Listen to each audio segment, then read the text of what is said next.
flag is in the air here at New Hampshire. New Hampshire, once this race continues, things can change in an instant at day 7. Thomas Jowers Jr. did get his lap back. There he goes, celebrating tonight at day.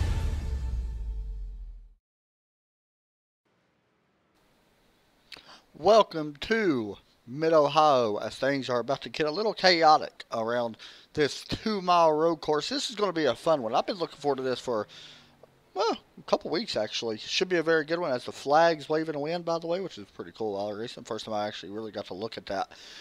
Anyway, very fun race here tonight. No Todd Cray here tonight. Your points leader not being here tonight. It ain't going to hurt him too much. He's got a pretty solid lead over Kyle Frame, 124 points, and Kyle Frame, I believe, yes, he is in here, so he can make up a little bit of ground on him. Nate Anderson in here as well, and he's back in third. Eric Minch, Skylar Allen, your top 5 here in the K&N Series. So a lot can still happen here, as it's a long race. This is 52 laps. It takes about 1 minute and 30 seconds to go around this place. Don't know what's going to happen. We don't really know what to expect. This is my first race ever broadcasted at Mid-Ohio in any series. I've raced it one time, and it was the last time. It is a very tough track. There is a total of 13 turns here at this track, and one of the most trickiest, turn number 2, called the keyhole. That is something we're going to be speaking of a lot about tonight. But right now, what I want to do is, everybody knows, pause and get our national anthem taken care of. Be right back right after this.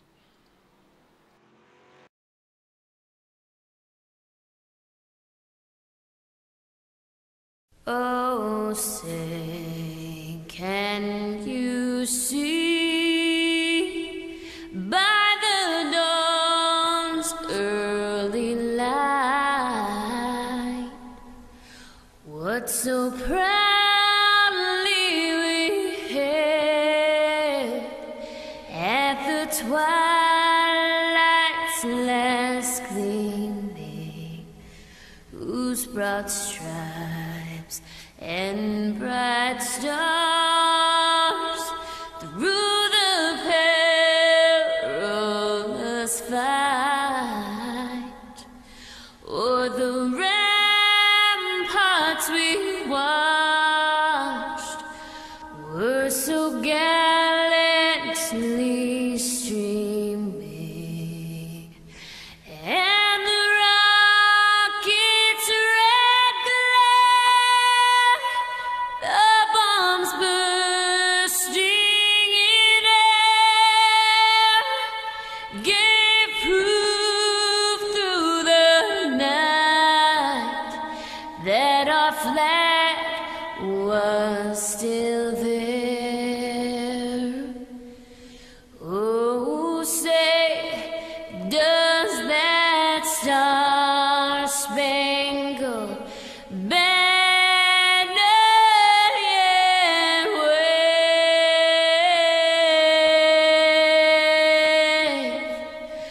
o'er the land of the free and the home of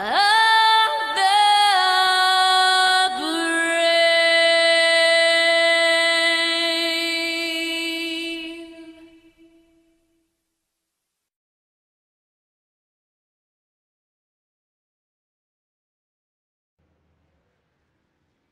Welcome back to Mid-Ohio. As we get ready to go here in just one moment, about 1 minute and 20 seconds left right now. Joe Burchett currently leading the way, barely, over Tyler Cox, who is back in second place. Joshua Banks, Nate Anderson, your top 3 and 4. Dylan Bowes also. Remember, Dylan just won last week at Watkins Glen. So he is looking to try to pick up a second road course win back-to-back. Actually, he's won quite a few races lately. I believe he also picked up the win at Watkins Glen, I'm fairly sure, in the Xfinity Series. So we don't really know. This is going to be a tough track. A lot of unknowns right now in this track. We don't know field strategy. A lot of people are saying around 12 to 15 laps. That's very slim, though. There could be a little bit less. There could be a little bit more than that. That's what we're thinking.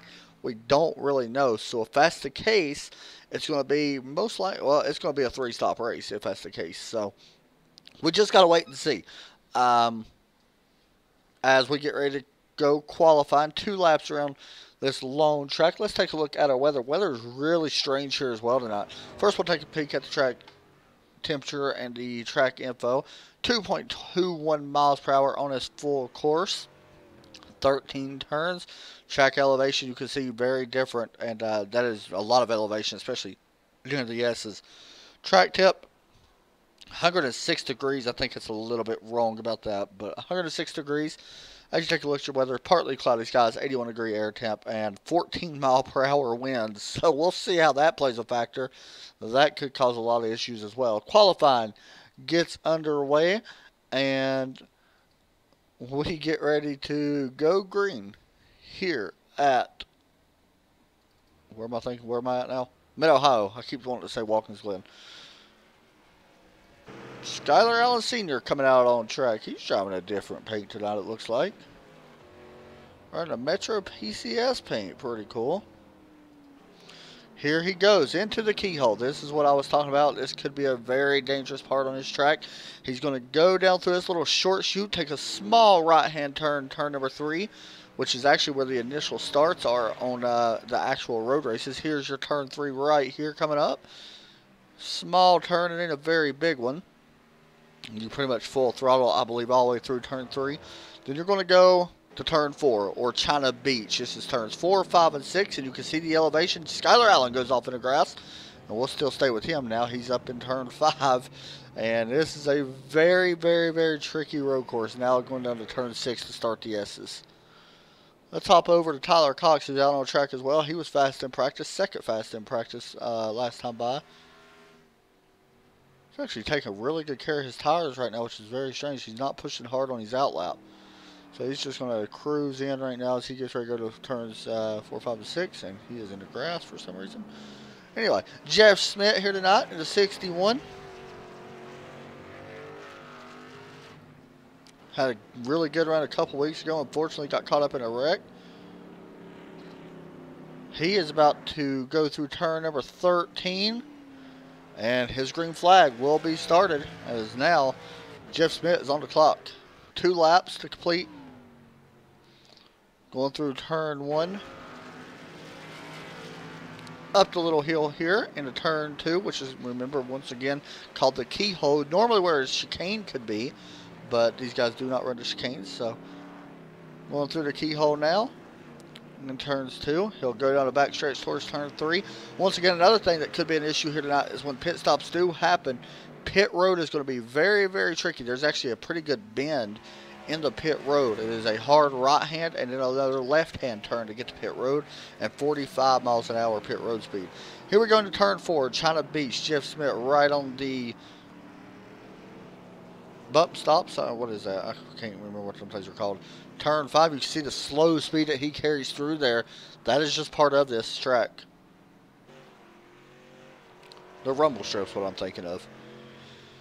Up over the hill and down. He's going to go off track in turn number 11. So he'll have to try to get better on his second lap. Tyler Cox on his fast lap as well.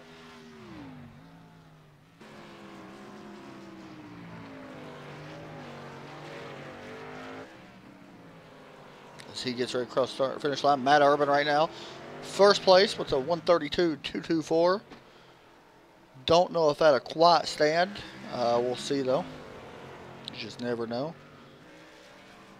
You see Tyler really pushing, especially in this section of the track. I think Tyler may be one of the best in this part of the track, honestly. You see him get a little loose coming out, but that is completely normal, especially here with the track temp over 100 degrees.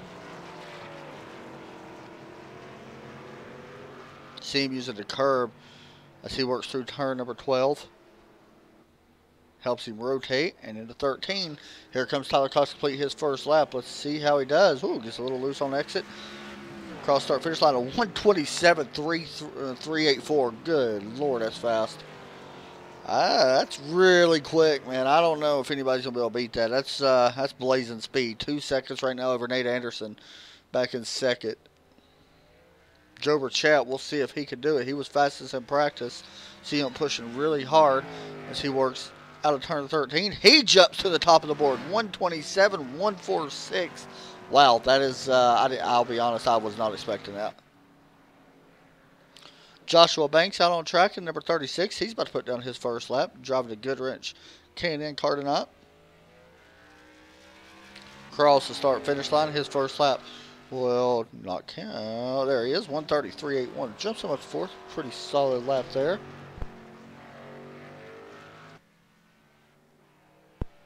Let's see, who else? Skylar Allen, Dylan Vose. Let's take a look at Dylan Vose.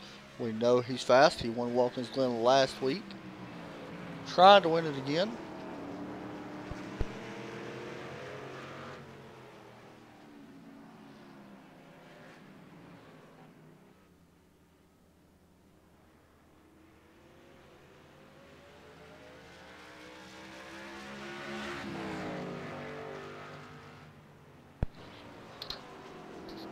And it looks like Dylan Vose will be in 5th place. Carlton Sanders, he's a newcomer to the, well, he's not really a newcomer. I haven't really broadcasted a lot of races. So he's a newcomer to the league with me anyway. Haven't broadcasted a lot of races with him in it. Looks like Jeff Smith unable to qualify right now. Eric Minch as well hasn't put down a lap. I think they both had off tracks. It's hard to bet against the two overtake guys, though, and Dylan in these races. And Nate as well. Nate's fast in road racing. We know Nate's not a fan of this track. But it's hard to bet against Joe and Tyler when it comes to this race, honestly. And I say that with respect to everybody, especially when it comes to Mid-Ohio. If it was Watkins Glen or Sonoma or something, I think we could kind of bet against them a little bit more. But when it comes to road racing, Joe honestly is on a whole nother level. I mean, his I rating's up to 2,100 on road. He is a road course ringer, I guess. And Cohen going to go around. But his lap does count. Puts him 8th right now, 132.258. Tyler out there getting some extra practice in. Tyler's still very new. He just bought this track and he's second. So I can't really say nothing about him because his road skills are great as well. He's a B-class 1472. Let me know who gets the win tonight, guys. And in y'all's mind, who's going to pick up the win? It's a very close race. I mean, Mid-Ohio, you just never know. 18 laps on fuel.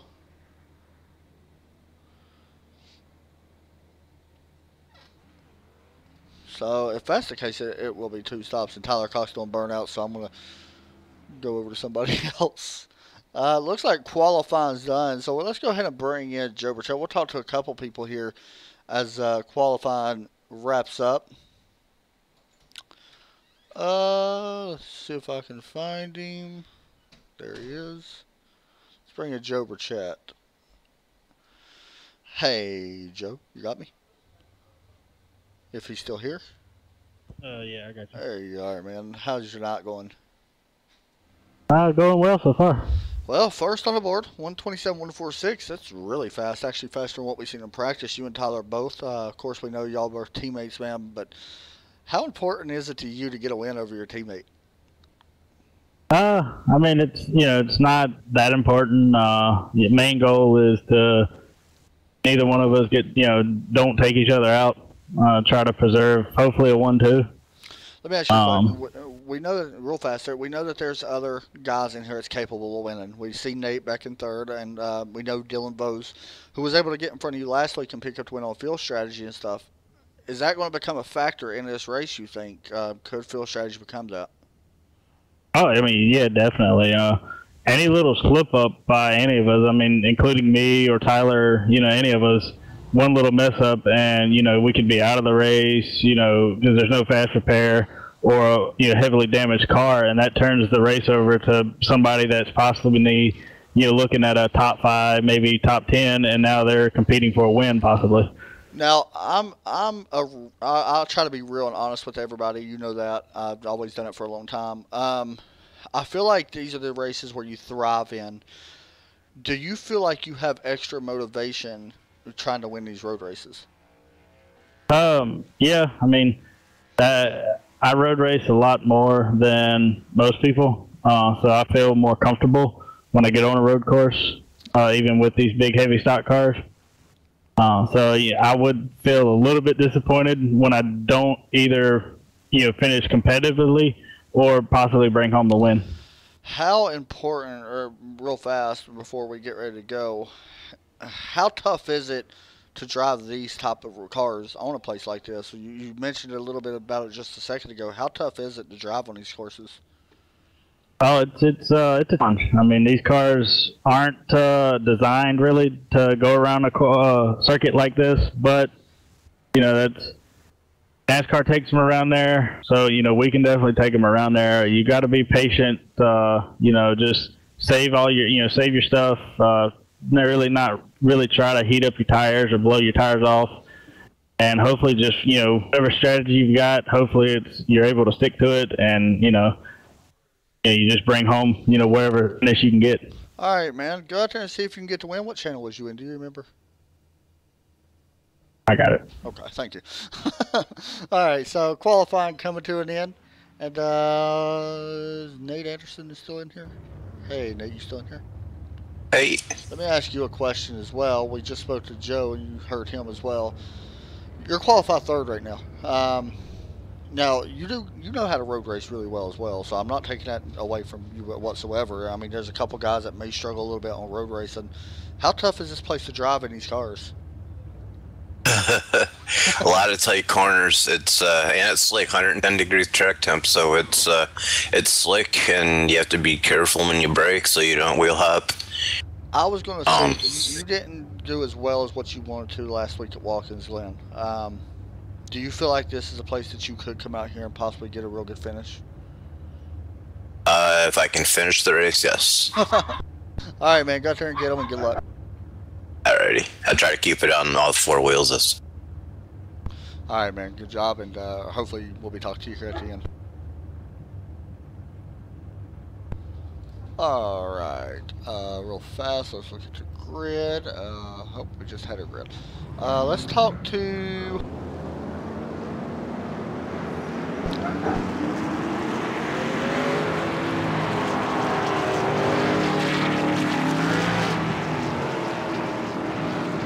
Let's talk to Skylar Allen. Back in 11th right now. Hey, Skylar, you got me? Yeah, give me just 1 second. Okay.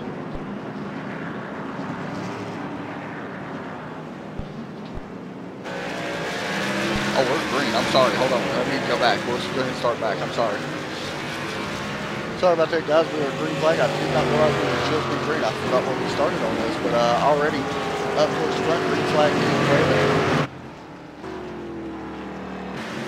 It is Joe Burchett leading the way to the green flag. Sorry about that. We got so far behind with the interviews and stuff, and actually missed our start. Nate Anderson trying to hold off in third.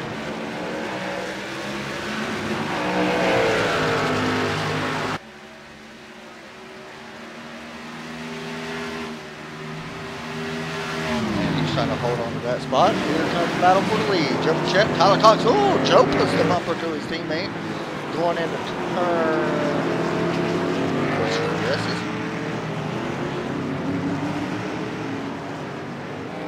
By the way, guys, I will have a co-broadcaster as well. Make sure you guys can go when we get to track. And Nate Anderson is having trouble. He is around, and we'll see what happens. A little bit of grass, he spins it around, he gets into that. Oh, toward back in pretty solid. Let's take it for now. Let's go ahead and bring in our broadcaster. He is good to go. Landon Lacy, welcome to the booth. Yes, sir. How's it going? Fun race. Right now, Tyler Cox leading the way over Joe Burchett, barely. Joe put the bumper. Tyler doing a good job. Let me ask you a question. This is one of the races you haven't raced because you just bought the track as well. So I want to get your first impressions once you come in here and actually see the track. Give me your first thoughts on the and all that stuff. Looks like Jeff Smith on pit road. That is because he is serving a black flag penalty because he did not qualify. So he'll have to serve a black flag, be down in the lane. Not going to be surprised if he took field there as well. Tyler Cox still leading the way over Joe Burchett. We'll go back a little bit further. Matt Urban right now working on the 14. Eric Morelli a little bit further back. We see somebody, I think it was Oh, that was the 14th. Really, actually, on the track. So he got passed by the 48, Matt Urban, who's actually up to 6th right now. Both of these guys are rookie and road, but they're doing a really good job right now and keeping their cars together. This is a tough place. Tyler Cox, Joe Burchett still battling for the lead. See the distance between them about 2/10, 3/10.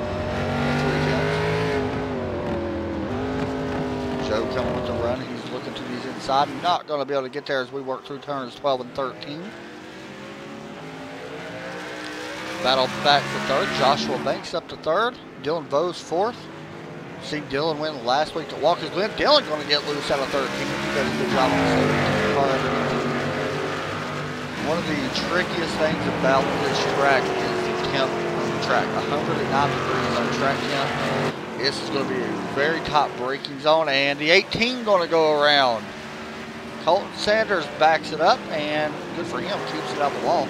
So he'll pull it back on track, spin a little bit again, so he's got to be a little bit more calm, and he'll pull it out on track, following behind Kyle Frame and Brandon Huffenberger.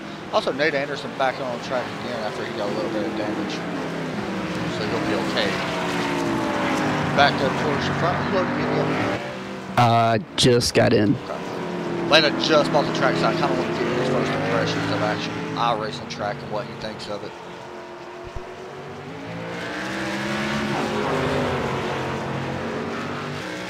Well, I will say this track's a whole lot wider than I thought it would be. Yeah. Oh, someone's off. Who is it? Brandon Puffenbarger was off on, I don't know what turn that is, but... That was, there's 13 turns up there. I know you just kind of have a lot of time to go over. Actually, that was perfect guess. It's not like that.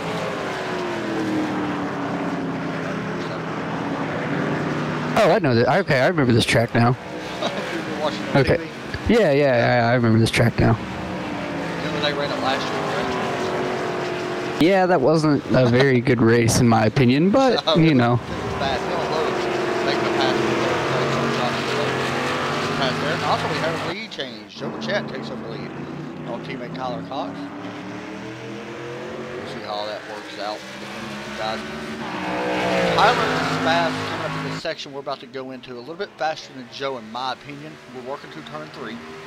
We're about to work the China Beach section of the track, which is turns 4, 5, and 6. You can see right here. Here's where I feel like Tyler's a little bit faster. Joe gets loose going into the corner. But here's where I feel like Tyler is just a little bit faster than Joe. Joe's a little bit faster up in turn 2, which is called the keyhole. And you can see right there Tyler closes in the background of Joe. Yeah, and these guys are just, from what it looks like, set sail, because everybody else is about 9 seconds behind them. Which is really, I mean, that's, they're pushing it hard. Because it's on lap. I mean, one thing about overtake drivers, and I'm kind of biased a little bit about it, but one thing about the overtake, they know how to road race. There's no kinda about it. Yeah. They do know how to road race really good. No, but I'm just saying, yeah, I mean, I'm in it. I mean, I'm not the best road course racer, I'm not going to lie, but I'm okay. Yeah, I'm okay. You know, they do pride themselves in that. Honestly, they do, especially Joe and Tyler. I know, Yeah, I'm nowhere near as good as Tyler and Joe are, but... But when it comes to, you know, other tracks, you know, they're going to be a little bit, struggling a little bit compared to some of these guys. Lazy dayz Racing, which is sponsor of the series as well, really good on mile-and-a-half tracks. You know, you've got people like Kyle Frame, who is outstanding. Nate Anderson, there's a bunch of drivers, and nothing against Nate because he's a great road course racer. Right now he's up to 8. Nate is one of them. I don't know if they got any more road top drivers in these days, but Nate, in my opinion, is the best they got. Nate's really good when it comes to road racing. He struggled a little bit early because he spun, but he did qualify third. And he qualified last week well at Walker's Glen as well. So, you know, there's a couple guys that do struggle. I know Skylar Allen absolutely does not like this place. So he's just out here trying to survive, I guess would be the word. As if I was racing here, I'd be the same way. It would just be about survival for me. So we're just Yeah, and like we said last week at Watkins Glen, you know, because Watkins Glen's kind of a even track to me. I mean, you can have oval guys there do good, Yeah. but here at Mid Ohio and next week at Road Atlanta, you're gonna see who the real road drivers are. Actually, next week is Bristol, then Road Atlanta. Never mind. Sorry about that. My bad. No, but you're right, though. I mean, honestly, if you want to compare Bristol, you can compare Bristol to like a road top track, even though it's actually a complete oval and there's way more banking, but how tight the turns are, you know, it kind of drives like one in a way. Martinsville's another one. You know, Actually, I'm kind of glad you said Bristol's next week, because now that makes me really happy that Bristol's next week. We got one around on the front. 25. You weren't looking for 25's around. No, who was it? Oh, Dang it. 18. Oh, yep, he's blown up. Let's see what happens. That is Carlton Sanders. Oh, yeah, he hit the wall hard.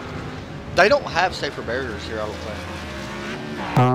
They might now in real life, but I don't know if iRacing has them. So that's going to end his night. And the thing is, Carlton has to go all the way around to get back to pits. This could become a problem for our leaders, as we got another spot. Tyler Cox, Joe Chet, just keep swapping back and forth. So we'll see where Carlton comes out. Leaders like very far behind him. He should be okay to make it back. He's about 30 seconds in front of him, so he should be okay. I don't know if he'll make it that far, though. It might blow up completely before he even gets back. Yeah. So, right now, we still have some really good racing going on around the track, though. Joshua Banks and Dylan Bowe is probably one of the best races out there as well, besides our leaders to really watch. And they've been swapping back and forth. Joshua now a little bit further back, about 5/10, but they've been going back and forth a lot. I mean, there's also a good one for 6th between Kyle Frame, Nate Anderson, and who was at the 48? 61 Matt Urban. as well. 57 is slow on the front, actually. I'm a little surprised at that. You see Jeff Smith, Skylar Allen both went off track. 61 went around. It looks like Skylar just went off. He'll be okay, but Jeff actually went around. Oh, Skylar actually clipped him. Coming back onto the track. Strange. And Jeff probably not going to be too happy about that. I would say not. But it's so hard to race these road courses, especially because things happen so fast, you know. Especially if you're racing around a lot of guys, it can change in an instant. So anything can happen. Joshua Banks looking on past the 19 again as we work through the S's coming up over the hill. Now turn number 7. I really got to have my map up when I call these turns because I have no idea. I'm not even going to attempt to call out a turn. There's 13 turns. I know most of them.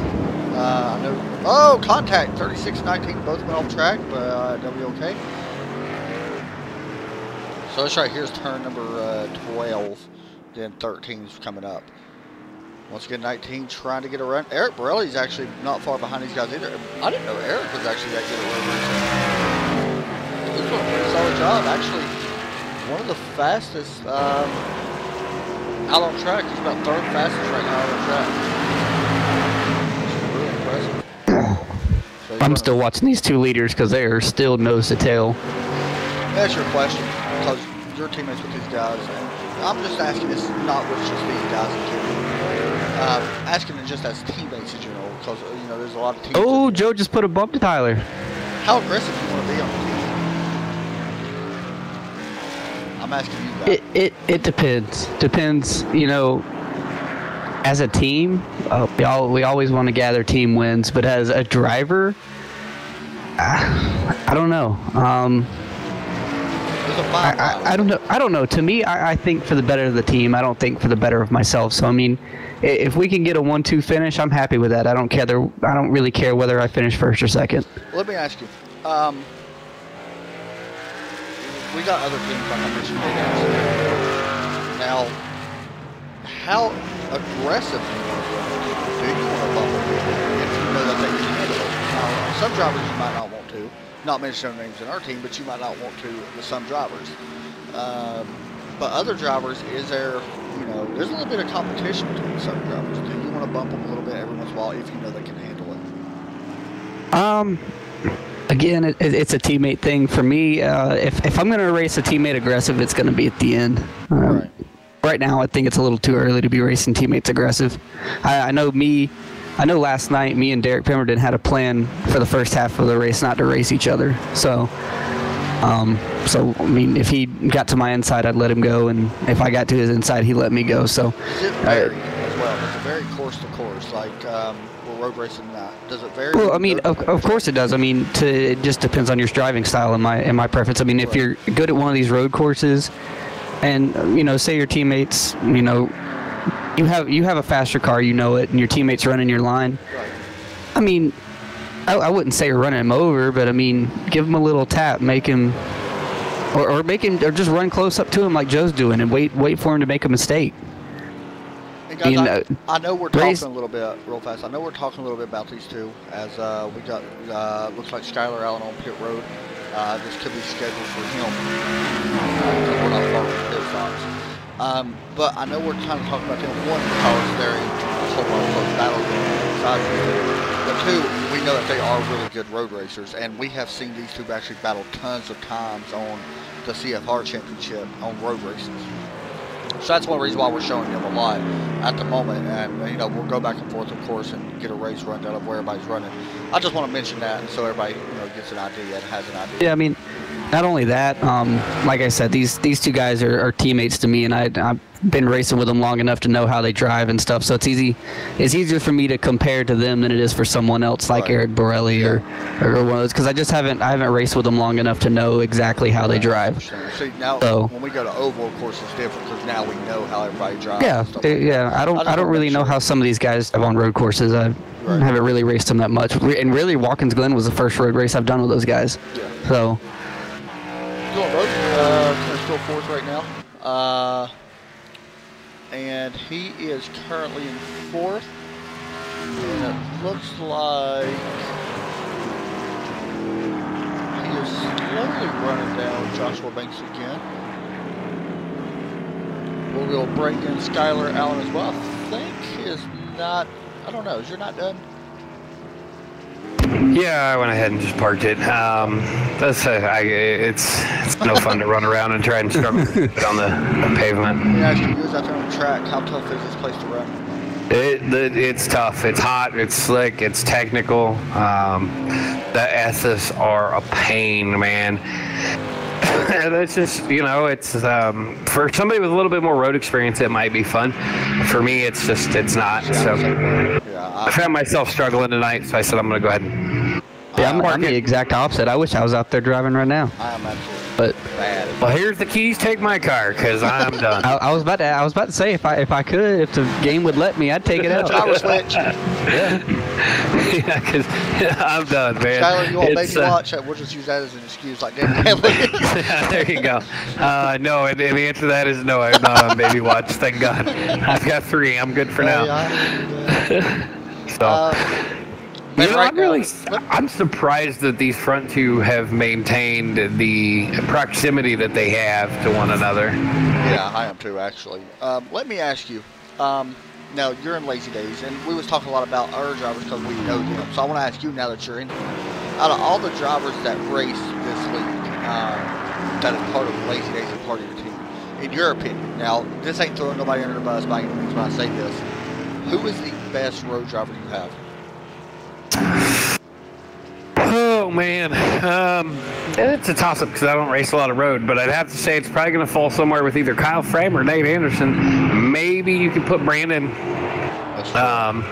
in that mix, but I mean, as of right now, Barilli's leading the way. Eric Barilli sitting there in 5th position, leading the way for LDR. So I mean, you know, I mean, it's hard to undercut anybody. You know, tell everybody how much nobody in here really races road, okay? And like again, I'm not throwing anybody under the bus when I say this.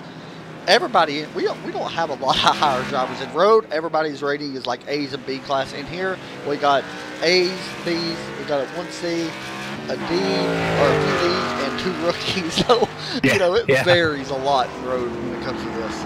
Yeah, it's so much involved in it, and it's not hard really as much as it is just demanding. You're running up through the gears, you're running down through the gears, you're hard on the brakes, you're back on the gas, and it's just fourth gear here. In a few spots, like down that really long back straightaway before you get to the S. This is one that comes to mind. And, you run down that really long back straightaway, you'll hit fourth gear, and then as you're getting into that SS, you're quickly running down through the gears, like I'm third, second, and then powering down off the corner. And I found myself out there tonight actually hitting first gear in a couple of spots just to get drive off the corner. Now, again, I'm a horrible road racer, so I can't say that everybody out there is doing the same thing, but that's what I was having to do. So 48 of Matt Urban, we're watching him right now. He's in 8th place. He is a newcomer to the league, correct? No, actually, he's been around for a while. He ran our winter series with us over the winter. Okay. He spends most of his Thursday and Fridays now working on his real race car, and he's at the racetrack on Saturday. So he goes around. Good save. But he went around. That was an incredible his save. spot within our league is reserved because he runs like our super lates and stuff like that in the wintertime, because he's actually normally out racing right now. So you might start to see more of him once the race season's over for him. Yeah, he's a pretty good dude. He seems to be doing okay. He's had a few struggles here tonight, but he looked like he was really quick in practice, or maybe he was. Actually running up Nate Anderson, but he's going to have to try to get all that back. Here comes the 48. We just spoke about him. He's actually ran down now. Kyle Frame taking a peek. Yep, he's going to put a pass on him here. Looks like Kyle's going to let him have it, I believe. I think that Kyle will kind of regroup, recalculate, and get back at it, and he'll probably get right back around him. So. Brandon Pesbarg on pit road. Scheduled, I would believe. Yeah, I would say so. He's 13 laps in. I can't remember exactly. He's actually sitting there for a minute though. He's still on the road. I'm thinking you're getting 18 or 19, but I look for some of the drivers to try and short pit just because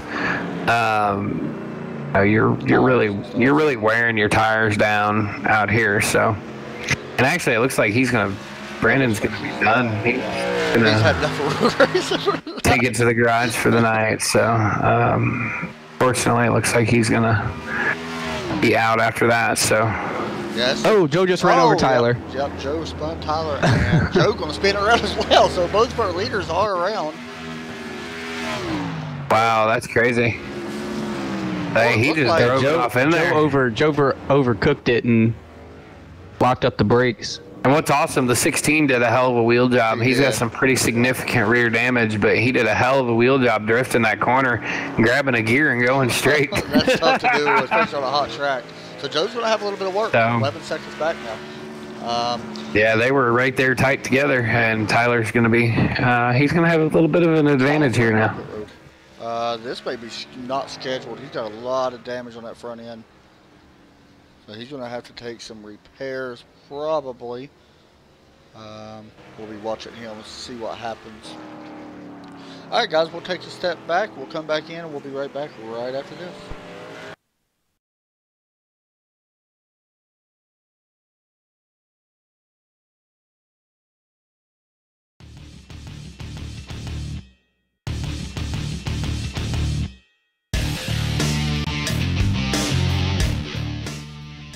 We're all looking to bring as much of the real world into sim racing as we possibly can.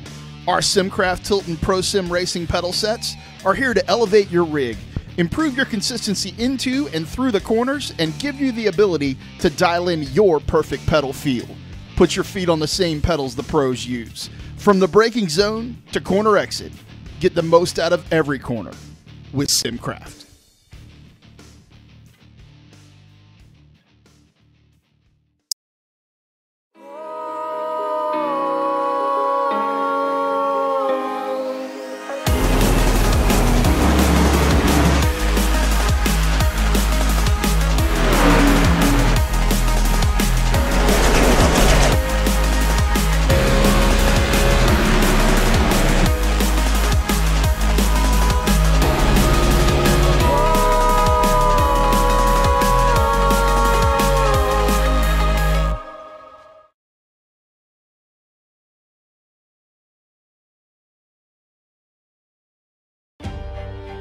We're the stronger than we look type. The braver than you think type. The type that knows the time will come when we put type 1 behind us. We're the progress is inevitable type. The hopeful for a cure type. The type that will stop at nothing until type 1 becomes type none.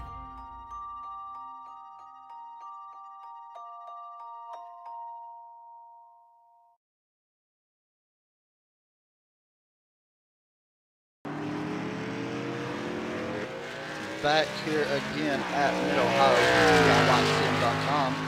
100 right now. Tyler Cox leading the way. Joe Pachek currently back in second. Tyler with a lot of damage. Joe with a little bit of damage on his front end. Don't look like it's really hurting them too much. They're both running really fast. Tyler's last lap at 129.5. Joe was 130, so actually very surprised it didn't actually slow him way down. Ooh, Tyler got it.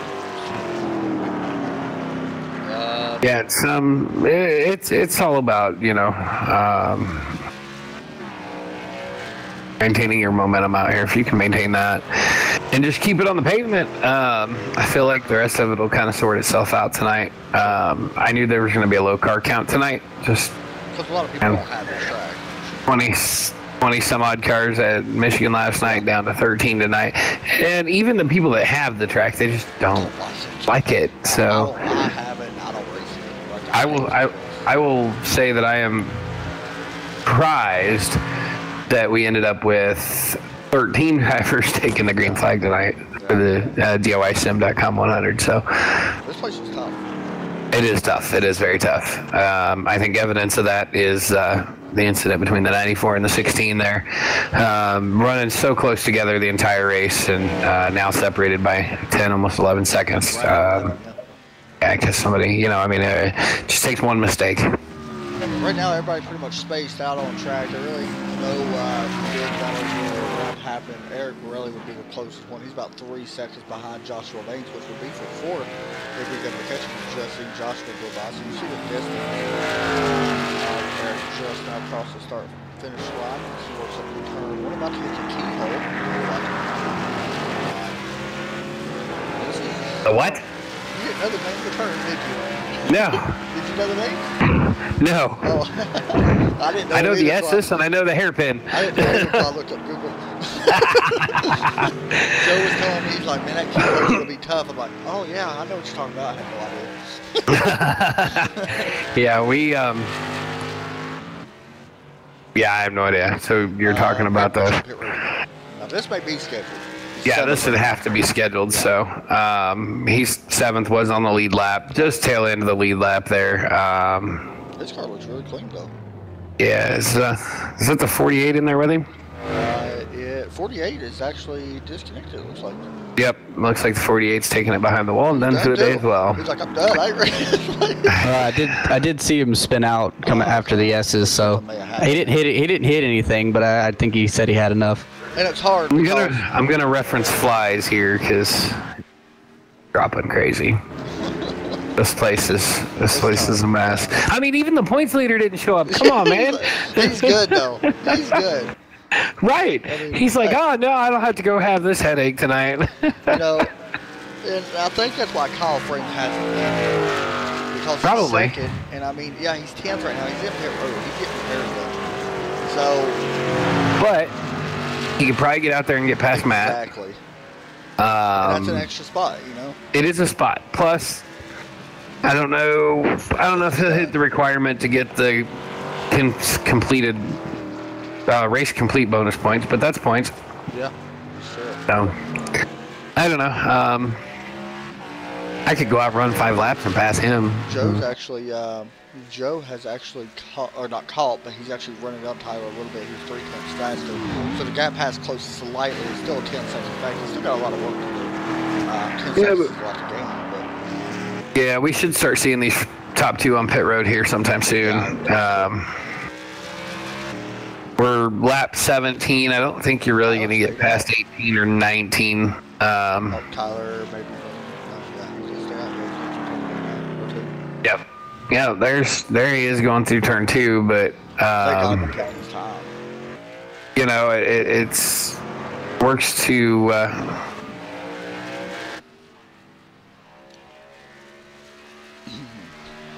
saying the longer they can stay out here, the better off they're going to be. Pushing to one more stop, and depending on how hard they're pushing, now that they're not pushing so hard because they're not racing side by side, he might be able to save a little bit more fuel and stretch an extra lap or so into it.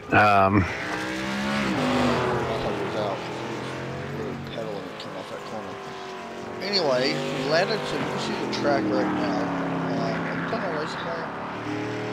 Thinking about it now, I kind of like the way this track's laid out. Now that you actually see it in iRacing, what are you thinking of it?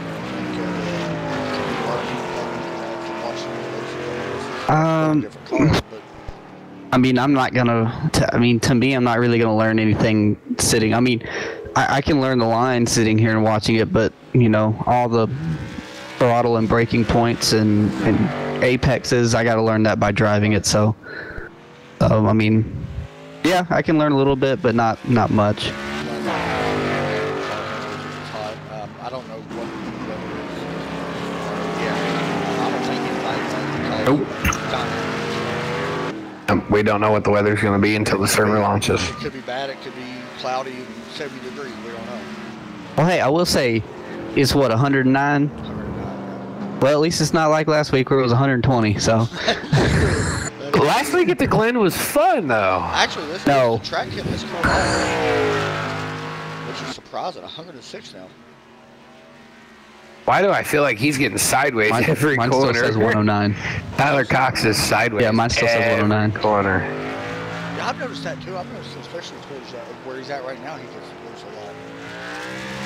I have a track temp of 100. I'm showing a track temp of 110. Yeah. Ambient air temperature 81 degrees, partly cloudy, winds 5 miles. Apparently it's dynamic for everybody. That's it. It's a degree hotter. That's why I'm struggling. See, on my wind speed, it shows 13. So I don't know what it is. Now, my wind speed shows 15. Is that your wind speed on the iRacing info, or is that the overlay? Well, the overlay still extract. I mean, I would be more apt to believe your overlay because it's actually extracting that data from the iRacing API stuff. Yeah, that or he just. On 20 laps. Maybe we know get by the way, so he'll get back on his lap, which is good. I'm actually surprised. Depending on how hard Nate runs these tires, he might even actually be able to pick up a little bit of ground if he can, kind of maintain and do his thing. Joe Burchett and Tyler Cox have still not pitted. And Joe's cut 2 seconds off. Yeah. And I think a lot of that's Tyler's starting to struggle with the car. He starts going off in this section right here, and he does it again, almost. Yep. He's sliding through the corners now, and I imagine... It could be a combination of the low fuel, the damage. That's true. And I think it's more tires because I've seen Tyler, tail whipping it out of corners. So I mean, I think he's probably fried his rear tires. And it really could be a combination of any of them. That damage though cannot be helping the aerodynamics of the car though. I don't know. He's gonna stay out. No, we haven't passed it yet. I don't even know where we are on the track. Oh, I wasn't live, huh? Nice. I don't even know where we was on the track. I just when you said that, he was passing pit road entrance on my screen. He's coming. Yeah, he just went right by it now, so he's staying out again. He just drove right past it. Let's see if Joe. This is going to put him on lap 22, and it looks like Joe is going to stay out as Joe stays out as well. Now, see, I'm surprised by this because now they can hit. Well, they can hit now and possibly make one stop, right? Yes. If they pit now, they're only going to need one more stop because. Yeah. Now, what if they pit like 20? If they can go 3 more or 4 more, they can make it to just a one-stop race. Well, hold on now, because how many laps is tonight? 50. 53. Oh. So. They have to do about 4 more laps to have a chance. I did have to say so. 27 and 27 to be 54. So they need to get to about 20. They need to really theoretically they need to be at 27. I don't know if that's possible. I don't think it is. I don't think they can go 5 more laps. But I've seen stranger things happen. We thought some guys were going to run out of fuel last week, so. Oh, maybe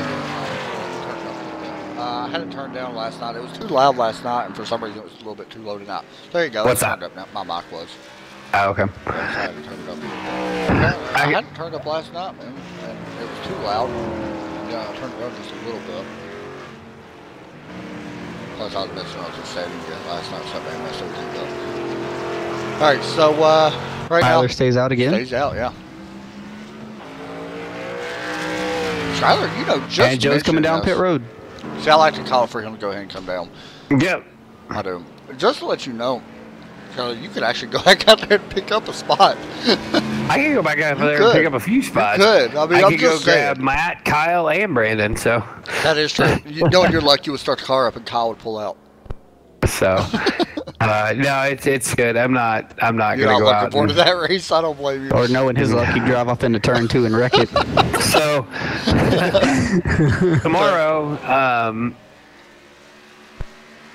tomorrow it will be a start and park situation for me. I have a nurse that'll be here to show me some stuff with my grandfather, as everybody knows the issues there. So we're gonna start and park tomorrow.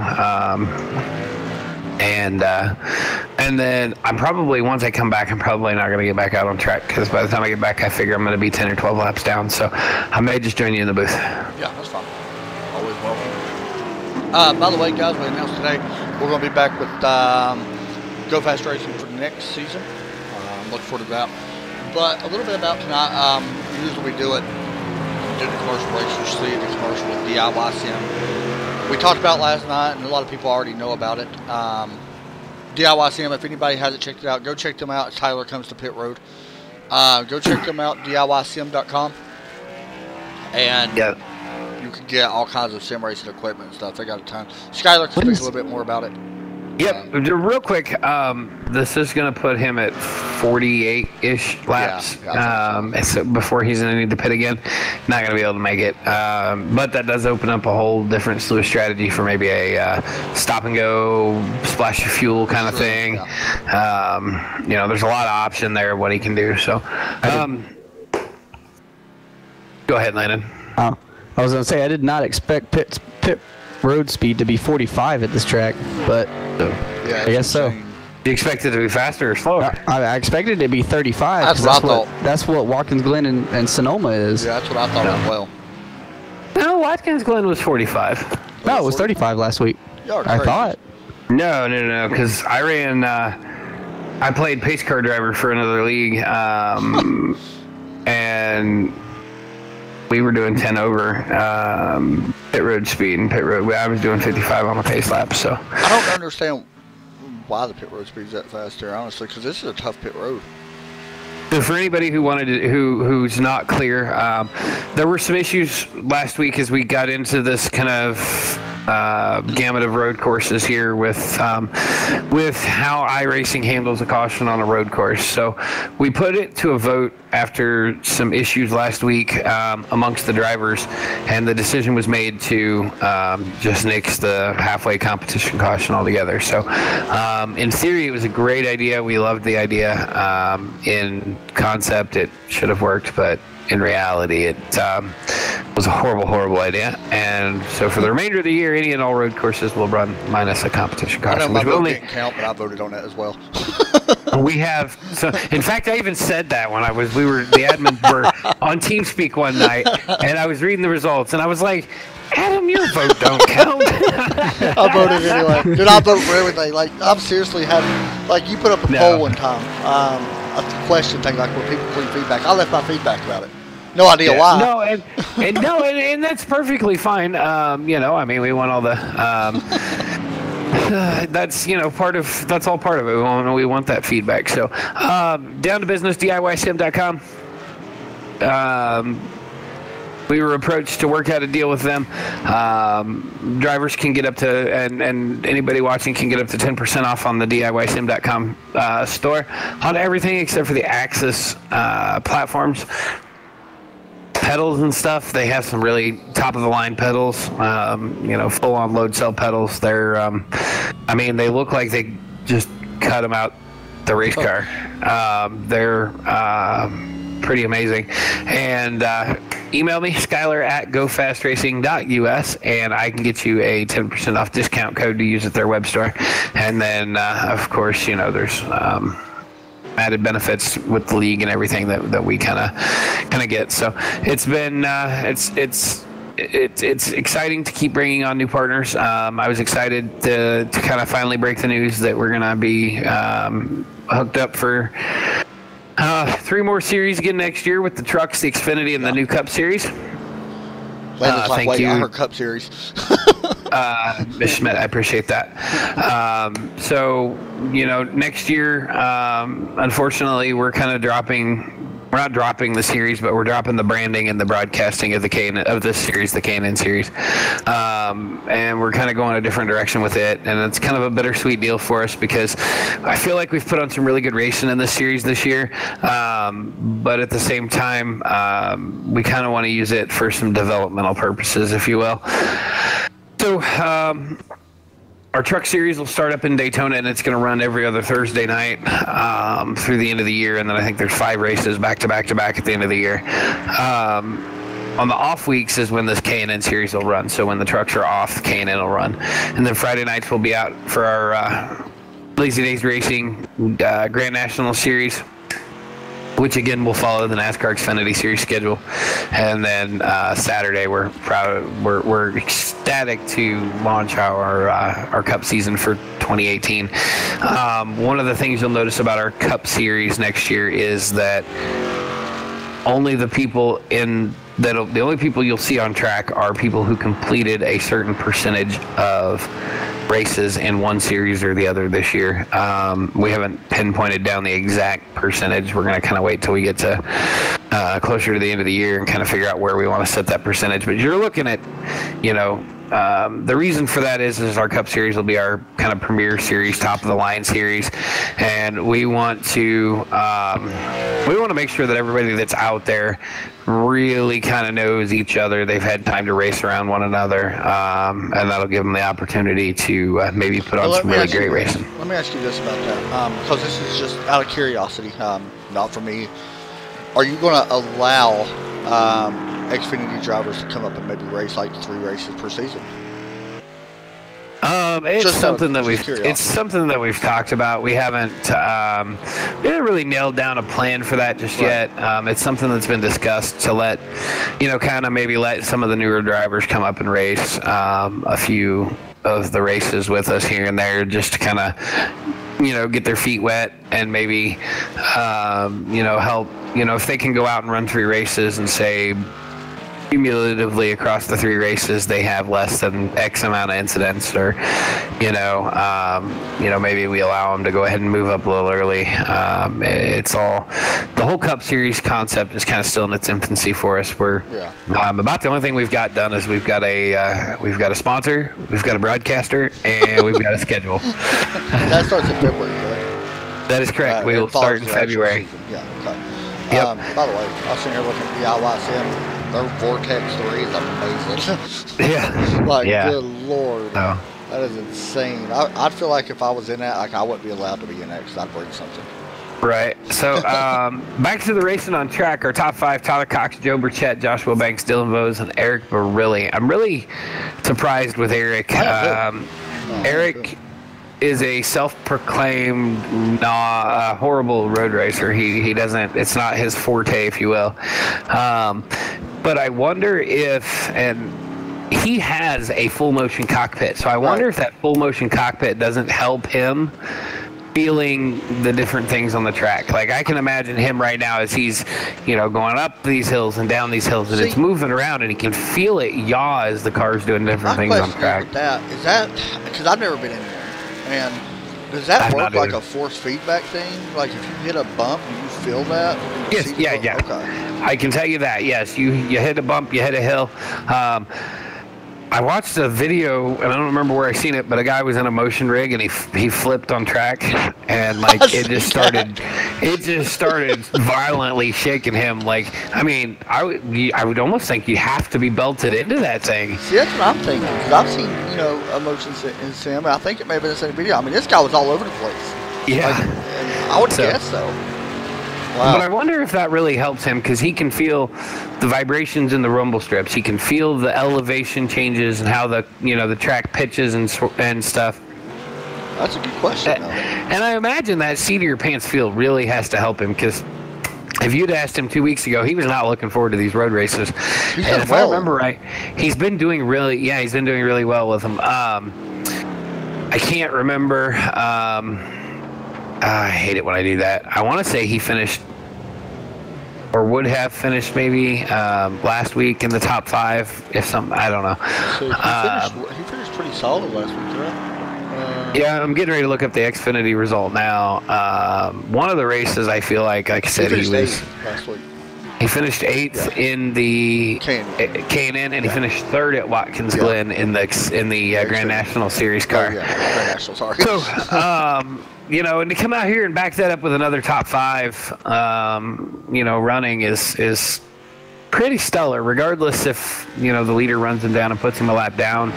I mean, this is for somebody who said he's not very good with road, and I think he just recently even bought this track. So, he's doing pretty good. So if he finishes, 5th or 6th today, you better watch out tomorrow. He might win. Like a win, I think, honestly, for him if he's able to come out here. And not only that, it's a lot of confidence as well. Right, it is. When you can come out to a road course and run well, it really makes you feel good because it really is based off of skill and ability to keep the car on the track. I'm going to base this a little bit different off something else. Landon, you're still there, correct? Yep, I'm still We here. ran back at Le Mans in the Ferrari.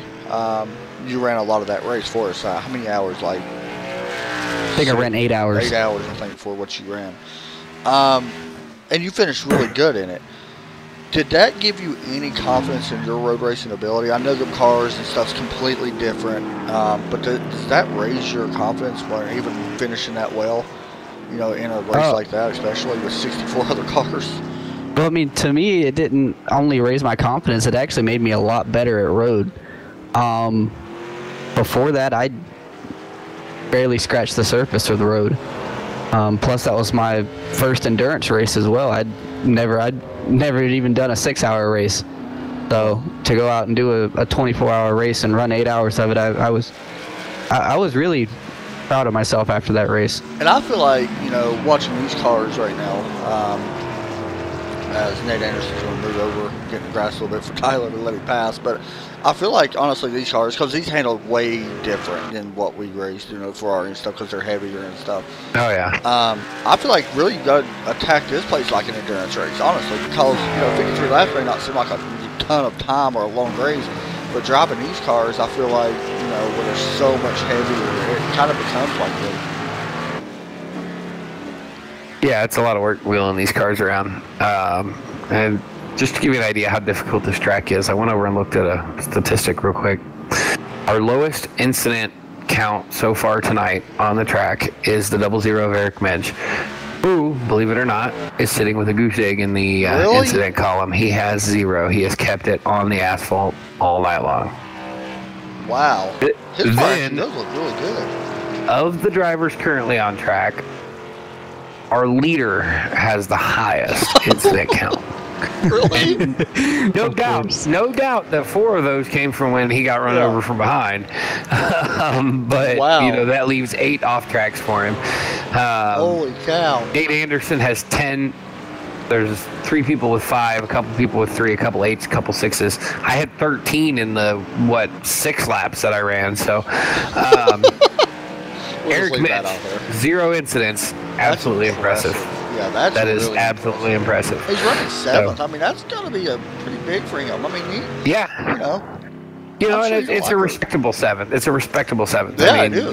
You're in 7th. You've kept it on the track the entire race, and you're maybe learning something for tomorrow. Well, I mean, look who you're in front of as well. Right now you're in front of Jeff, Matt Urban, which I don't know how he is at road, but Kyle Frame, you mentioned, pretty solid at road. Brandon Puffenberger, really good at road.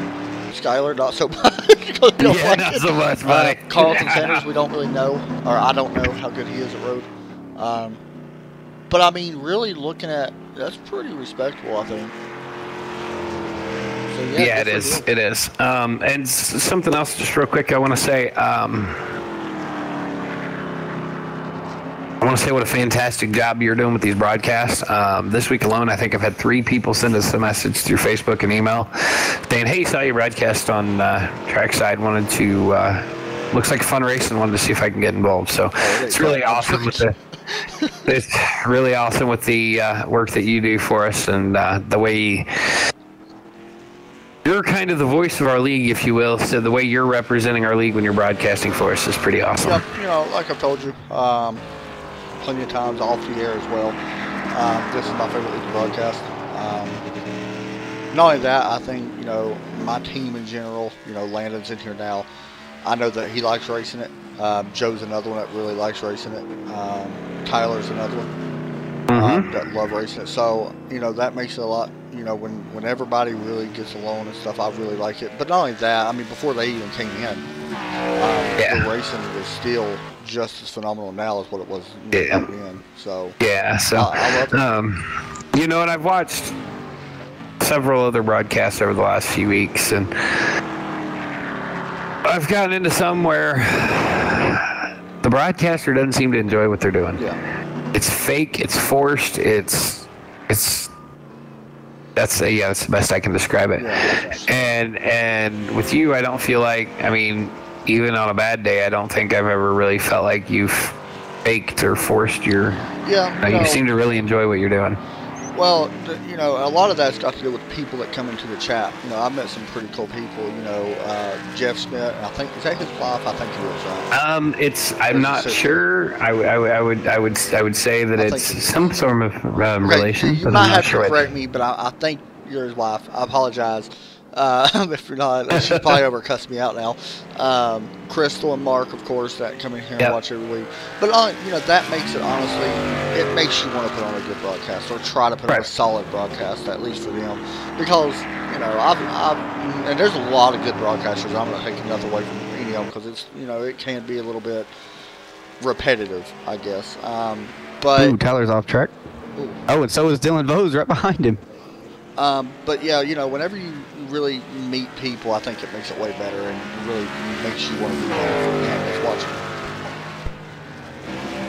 Oh yeah, I'm sure. That would be Mother Adam. Oh, I apologize. Now you can punch me. Now you can just punch me. I apologize. Wow, I was way off. I was like, I'm not. Tyler, I will say, other than the league that Adam puts on for us, because I enjoy running our league every season. But other than that, I really do enjoy running your league. I must say you do a very great job with what you do here. Yeah, and we try. I've got to, we just. It's a lot of work. How many people come to United and complain? Honestly. I know you had a little hiccup last week. But that happens. Okay, no league's perfect. I'm not gonna lie, no league's perfect, but not perfect, by the way. I screwed up so many times. It's ridiculous. Adam, look at your tab on. So.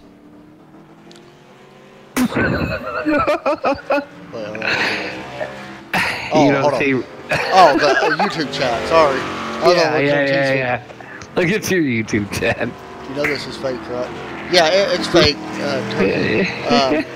But I was more referencing the name. That's kind of funny. Anyway, so back to what I was saying. Fantastic job that you're doing for us. Absolutely appreciate it. Big shout out to the league admins that we have. We've got Nate Anderson, Eric Mensch, John Ronaldo, and then we recently added Kyle Frame to our admin team.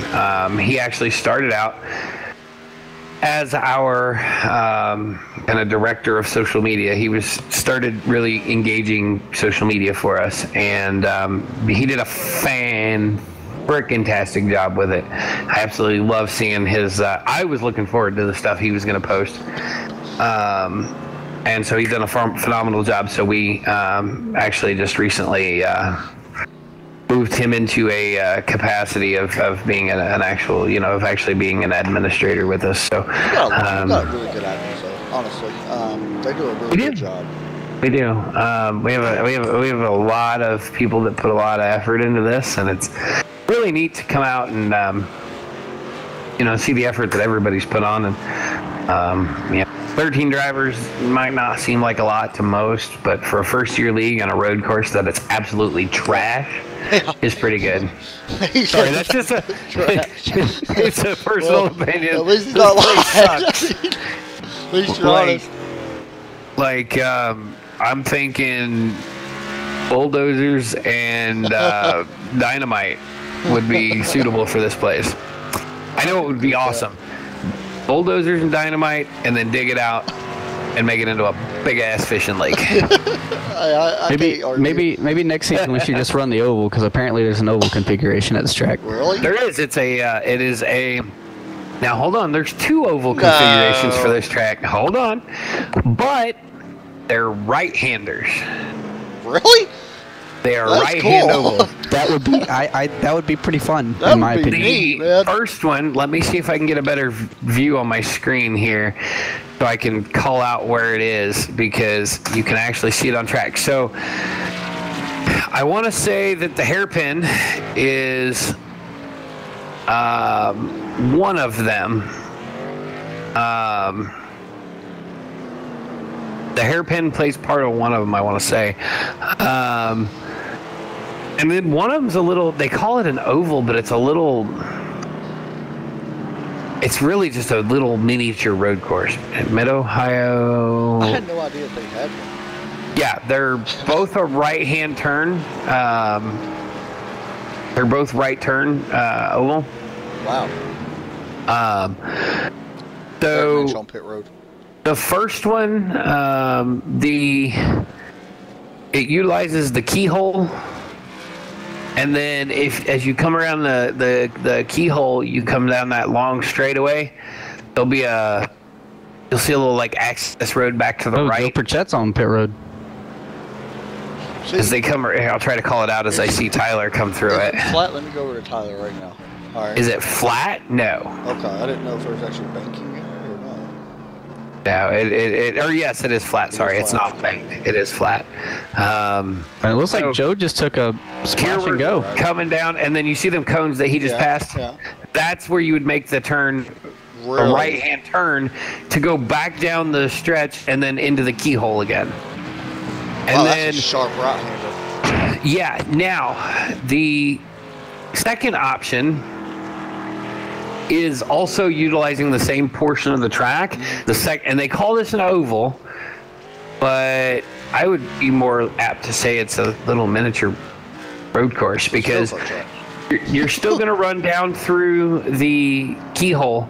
You're going to take a right through the keyhole, come up that long straightaway. In that same section, you're going to hook a right. I know what you're talking about. But then as you're coming down that section, there's a little bit of a bus stop on this long stretch between 1 and 2. There's a little like bus stop section. I'll try to. Tyler Cox in the pit road. I was going to try to call it out as Tyler Cox went by it, but he decided he needed a pit. This is going to be interesting. If he takes tires, Joe's going to take over the lead. I agree. I don't know if he knows, unless he's listening to the stream possibly. I don't know if he would know if Joe took tires or not. He's only got one screen list. He's got it on his phone. I only see gas right now.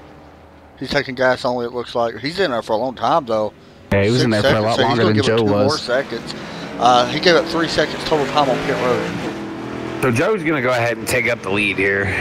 Not quite. Not quite. Yeah. Is Tyler off the pit road? He is off pit road. Yeah, Tyler's going 3 into seconds track 2 now. Is the gap. So he did close it by a lot. So we still got a good race going on. That could happen. He spent a lot of time on pit road. He must have took more fuel because where he was getting loose earlier and stuff. So as we come down here through this keyhole, there's cones that they're going to pass here, and that's that turn there is where they would turn to make the. They would use to make the turn into the oval, the rest of the oval. So there was a bit of a faux pas, if you will, at the beginning of the race. Some people weren't aware.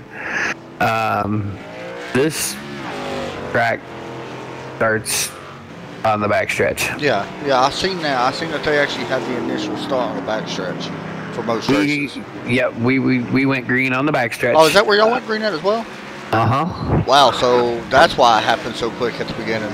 Yep, the finish line on the front stretch is only used for Restart finish. okay. For the That's finish weird. and for I believe it would be. I believe they might restart from there as well. But But I why? know they have a different weird start here. Why? I don't know, and I don't even know that NASCAR really follows that so much. I'm sorry, I don't like that.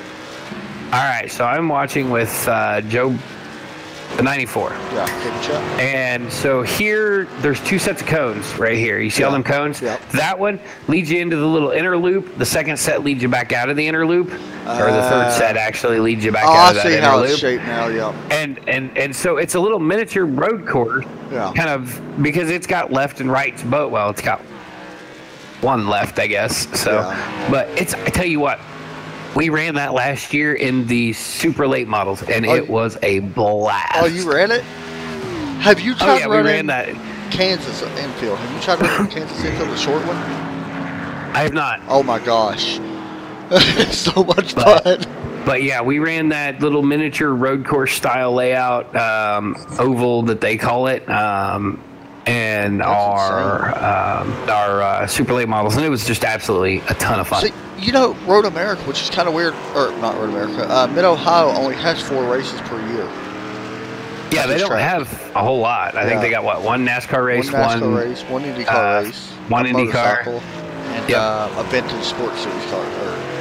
Yep. So, I mean, they don't have a lot of races here, which is very odd, because, I mean, this is a cool track. I mean, I wouldn't mind seeing a race, but I wouldn't want to race it. I'm okay with watching the race. I don't want to race races it. are fun to watch. Like, especially, did you watch the race last year? In the rain? It was insane. Yeah. Oh, man, I love that they started doing the rain. But yeah, they have the IndyCar, the Mid-Ohio Xfinity race, motorcycle thing, and like the Grand Am Rolex sports car, I think, runs here. Oh, okay. So, dude, let me ask you a trivia question. We're going to take a break, and we'll come back, and we'll finish off the race. So I want to ask you a trivia question before we go to break. And I'll use my regular break. I got to put my pizza up. What year did this track first get made? We'll get y'all's answers when we come back.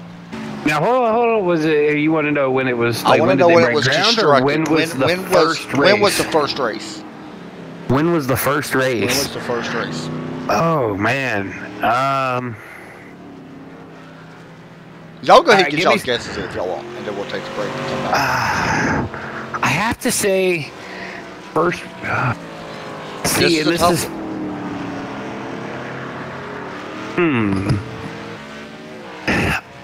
I'm going to take a stab and say 1960. Good guess. Really good guess. There's only 2 people in the lead lap. Is it bad that I know this? And if you want to join the league, probably because you Wikipedia'd it. Oh, no, I really didn't. I know this. I Wikipedia'd it. I had to because I had no idea. I know this. Well, you don't live far from Ohio. That's only bad. What?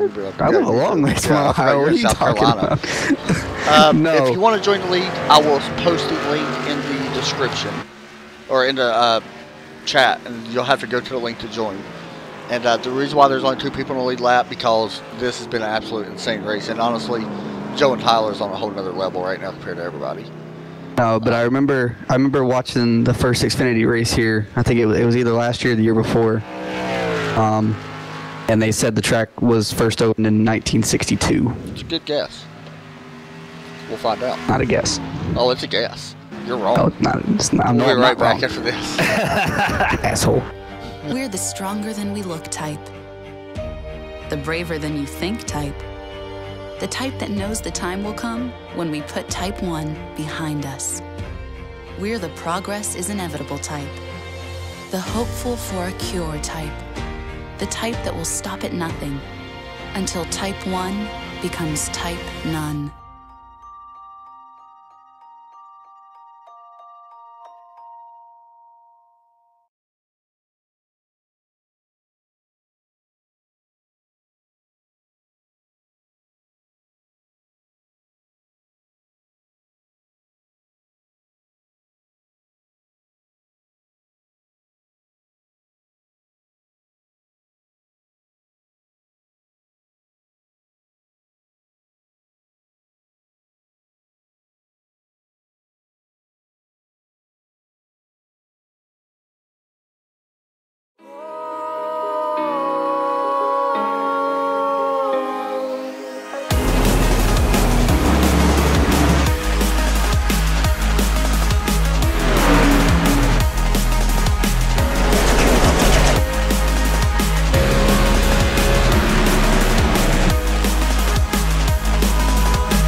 Welcome back to the Go Fast Racing League Lazy Days K&N Series here for the DIYsim.com. Make sure you all go check out that website.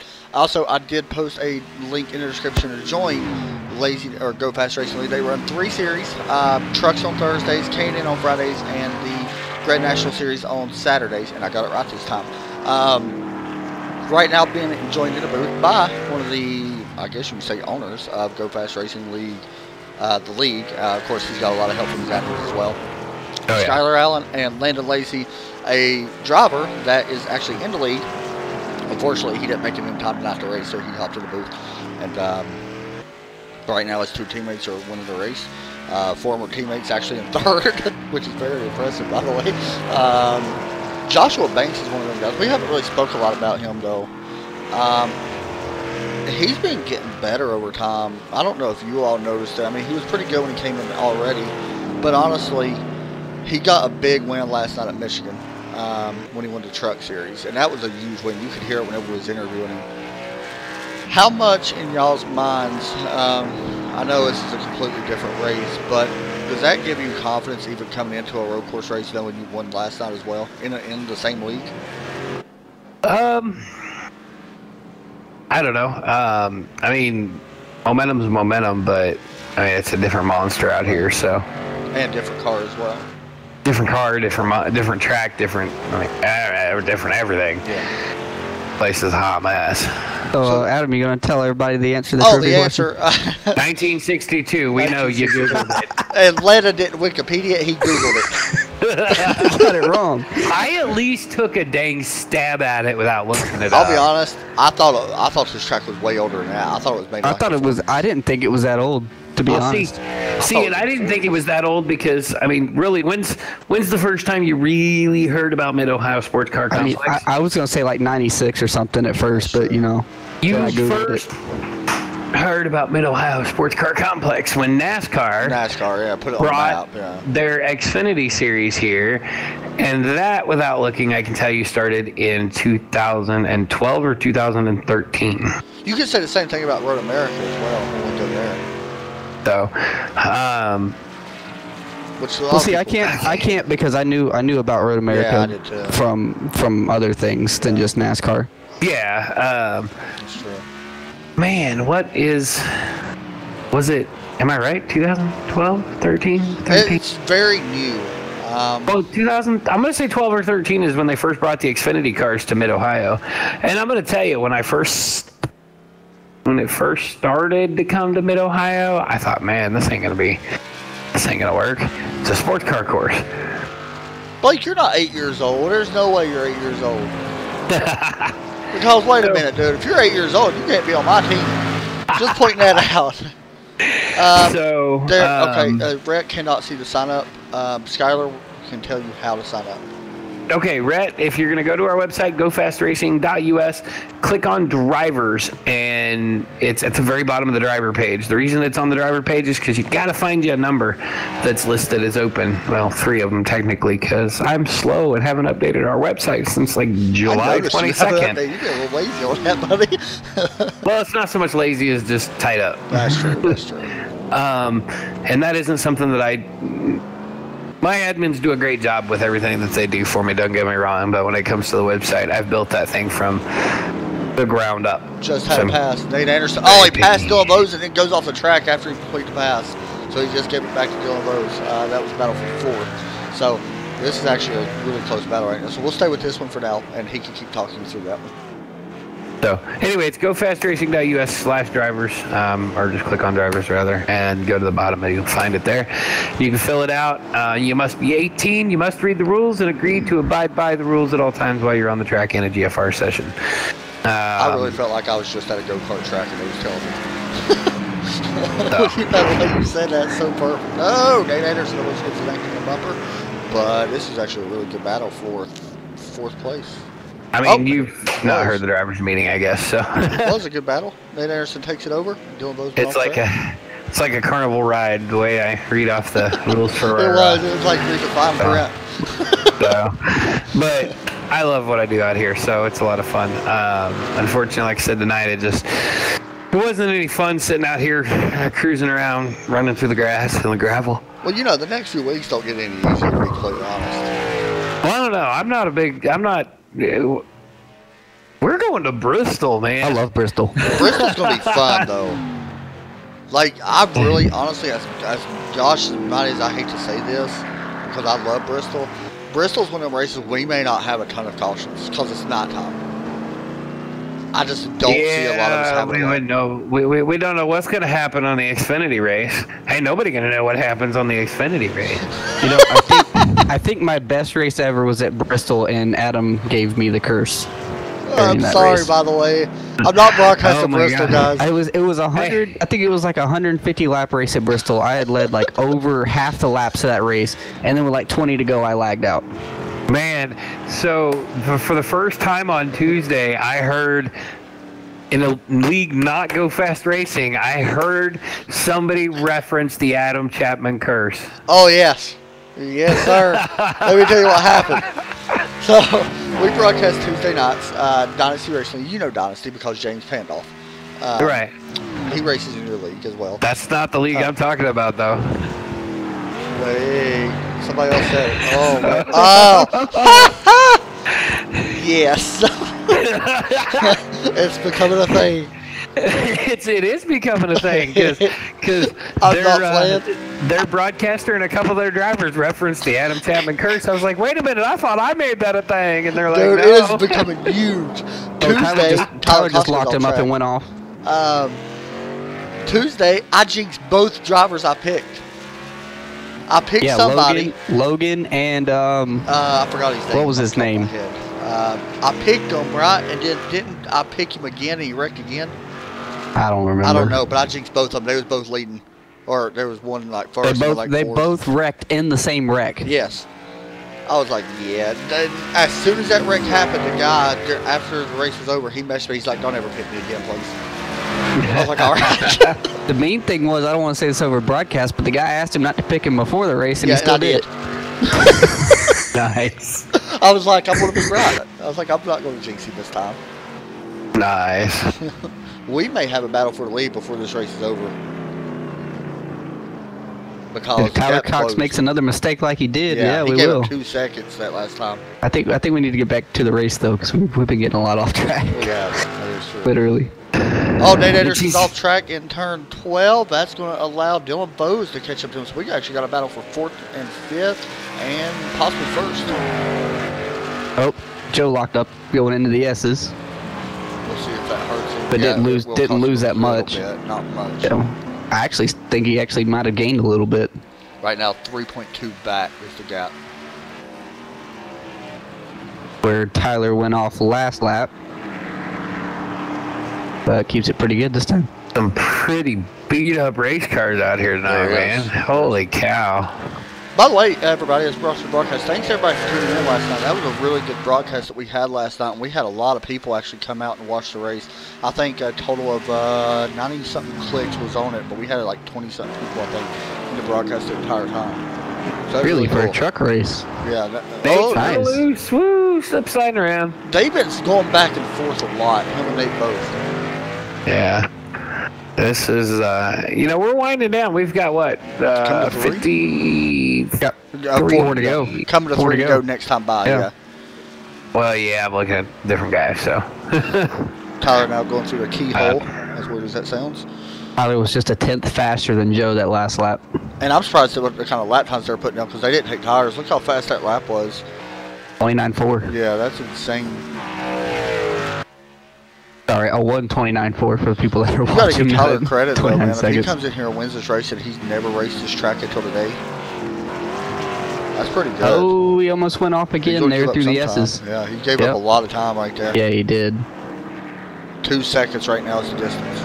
But I know how this feels. You're in Joe's position. You've been racing hard the whole time, and there's 4 to go, and you're catching the leader, and you overdrive it. Oh, and yeah, I'm telling you, it happens all the time. Dylan Bowes trying to get around Nate. Oh, that's close. Not going to happen this time. Dylan's looking at his, I believe this is maybe his 3rd race in back-to-back top 5s. I know he won last week both races.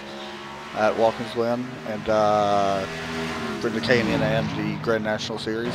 And you got Jeff Smith spinning around in front of him. He's off track. Oh, this is right in front of him. Could play a factor. He's going to go wide, so he's going to let them go. That's a smart move there by Jeff. He's back in 8th. 3 laps to go. Oh yeah, that lap Joe was 7/10 faster than Tyler. See, I mean, honestly, he may be able to catch him. It's going to be very close. I think if Joe catches him now, I think he will bump him. Oh, I mean, you're a lap ahead of Joshua Banks. I think that like they I would said, bump right now. I mean, if this was one of the scenarios I was talking about earlier when you were asking about teammates. Yeah. You know, if it's like this where pretty much you two guys are the only two on the lead lap. Yeah. Yeah, I'd give him. I'd get aggressive with it. Oh yeah. Because I mean, unless he hits the wall and it blows his motor, which I don't think Joe would hit him hard enough to do that. Blake said dump him. Yeah. But you still know you're going to finish 1 and 2. So I mean, why not be aggressive with each other? That's true. I mean, Joe, like I said earlier in the race, I feel like Tyler's faster in this little part of the track. I feel like Joe's way faster in turn 1 and 2, and it's about even down the backstretch. But once we get to 5, 6, and 7, I feel like Tyler's just a little bit faster. You can really see it right there. He looks like he may run a little bit faster lap this time than Joe as we work through turn 12 and 13. So we're coming to 2 to go this time. Now, Joe should have enough to make it. I think they all should. Yeah, Joe pitted just a lap before Tyler did, so yeah, I'd say. I think everybody's good. They pitted on 37. Joe only took 4 seconds of fuel from what I'm seeing now. Yeah. I'm wondering now. Okay. Yeah, Joe pitted on 37, and I believe Tyler pitted on 38. Yeah, 1 lap difference right now. Jeff Smith, he will have enough to make it. He's on 22 laps right now on that on this run. I'm ready for Bristol tomorrow. Yeah, that last lap between the 2 leaders were pretty much dead even on lap times. Do what? But I'm ready for Bristol next week. Yeah, Bristol's going to be fun. By the way, I don't know if it'll show up for you yet, but tomorrow's race has been shortened to 53 laps. Okay. I like that. That extra 15 laps had put us here till like 11 o'clock. Yeah. Oh, it's already 11 o'clock my time. Well, it's 10:22 my time. So like, yes. It put us here till midnight. We're gonna shorten it by 15 laps, and we're gonna run it identical. We're gonna run it identical to this race in time. Of course, it'll go probably a little faster because I think you get a little more top end speed out of them Grand National cars. Yeah, I believe so too. So everybody keeps asking me why we took the Xfinity out of the series name and went with Grand National, and it simply boils down to copyright violations. We have a merchandise store, and we were selling items that had the Xfinity logo on it, and it was not okay. So we had to make some changes. As far as having it on YouTube, I don't know, because I don't think you're not monetizing anything off of YouTube. Yeah, and it's not really using a logo either. And I'm not monetizing most of my videos anyway, so yeah. Yeah, so ours is because we were monetizing it, and and it wasn't just Xfinity. Camping World sent us the same generic ass letter to by the way, we are on the last lap. We are on the final lap, and it looks like Tyler Cost may have this one in hand. He's up by 2.5 seconds now. He was faster last time by about a little under a tenth. So he's really going to have to mess up here running to these final few turns. And I don't know. We've seen they could spin him out. But yeah, so tomorrow, Mid-Ohio, same thing, same time, same bat channel, same amount of laps, same everything, just a different car. Yes, I will be racing. Oh, I don't know about that. We might stick you in the booth again. Heckgummit. You do a good job up here. You don't need to be on track. So, and then next week we'll take the Down to Mike series and the K&N and Xfinity series on the Grand National Series. Grand National Series. I'd love to correct you on that. I've been waiting on that moment. We will take all 3 series to Bristol, so that'll be a lot of fun. I look forward to that. I love Bristol. 13, Tyler Cox is going to win Mid-Ohio in the K&N. Joe Burchett will finish in second.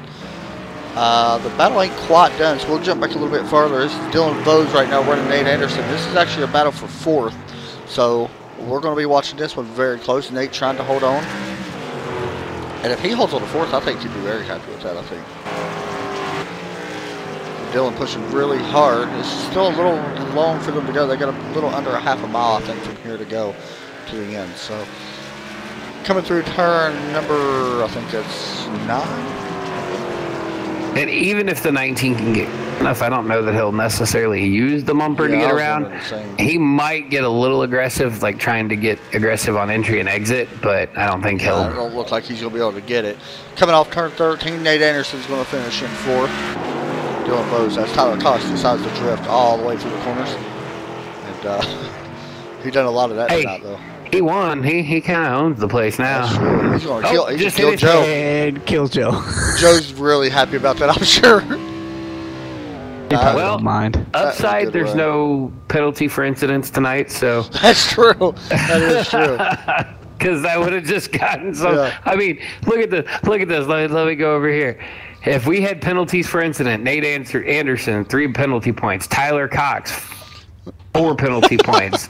Dylan Vose 3 penalty points. Wow. Matt Urban 2, Jeff Schmidt 2, Kyle Frame 2, Joe Burchett 2, me 2. Wow. Eric ended with the least.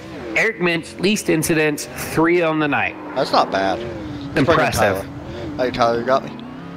Yeah. Man, picking up a big win here tonight. First time ever racing this track, man. Give us your thoughts on this place. It's tough. All right. It's a lot of clutch work and a lot of footwork, but it's a pretty fun place. How happy are you with able to come in here and get a win? You beat somebody like Joe. Now we know, and I hate bringing other leads, but last time you all raced the road course against each other, Joe was able to pick up a win in front of you. So is this somewhat a little bit of redemption to be able to come out here and get the win? Nope. All right. Well, you're always do great interviews. I just want to share that with you.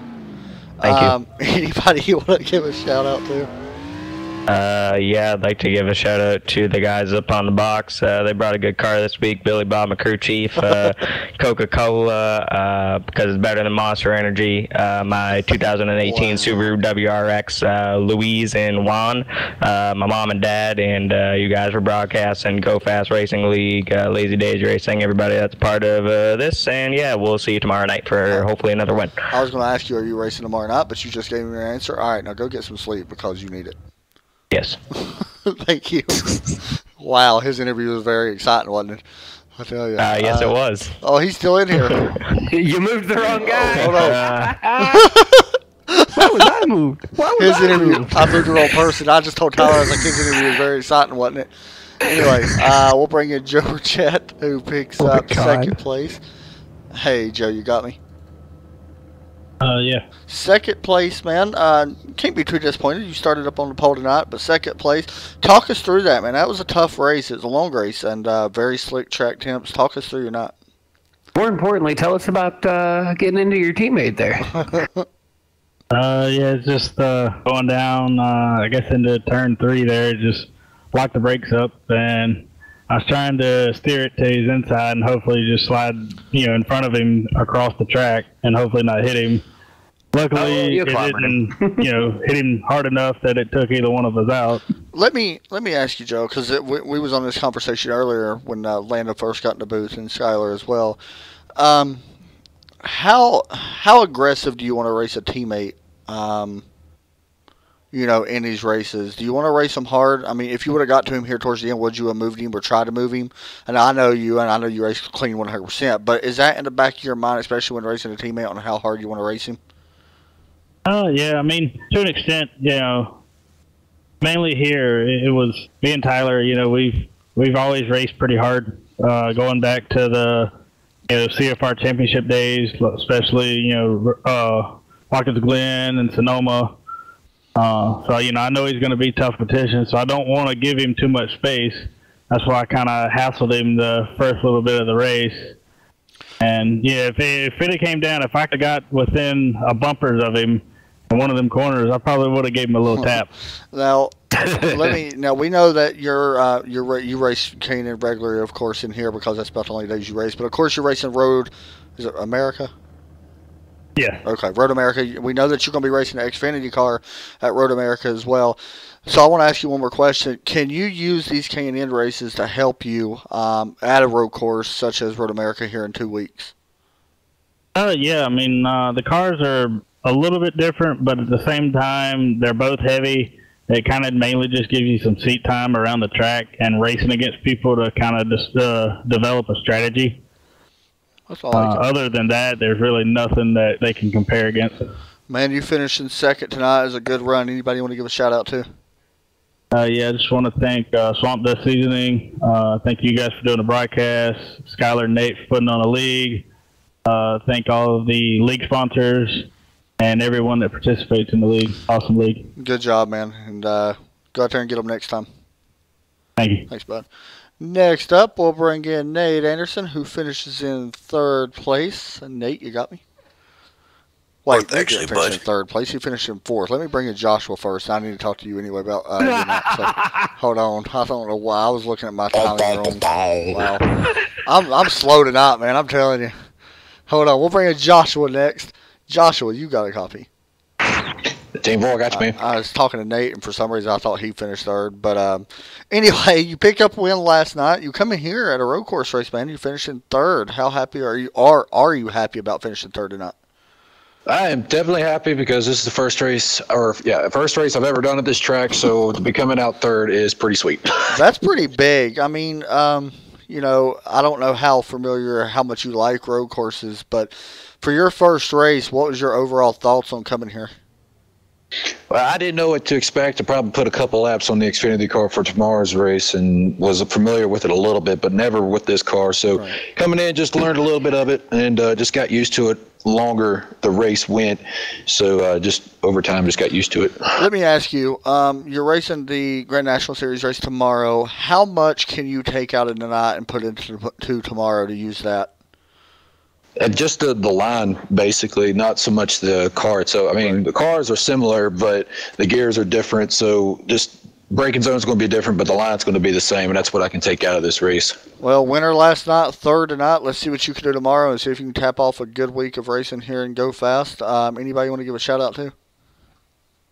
Thank you, Adam, for broadcasting the race tonight, man. Doing a good job as always. And just a shout out to dayz and Go Fast and everybody here just doing the league and doing a good job. Just keep it up. Man, good job. And talk to you tomorrow. I appreciate it, man. Thanks, buddy. All right, next up, let's bring in Nate Anderson first before we call it. I want to talk to Eric Borelli as well. Now, Nate, do you have a copy? Yes, sir. I got you now. You finished fourth tonight. Somewhat good and somewhat bad. What do you think about tonight? I mean, you started up in third. Overall, though, you finished fourth place. Happy with it?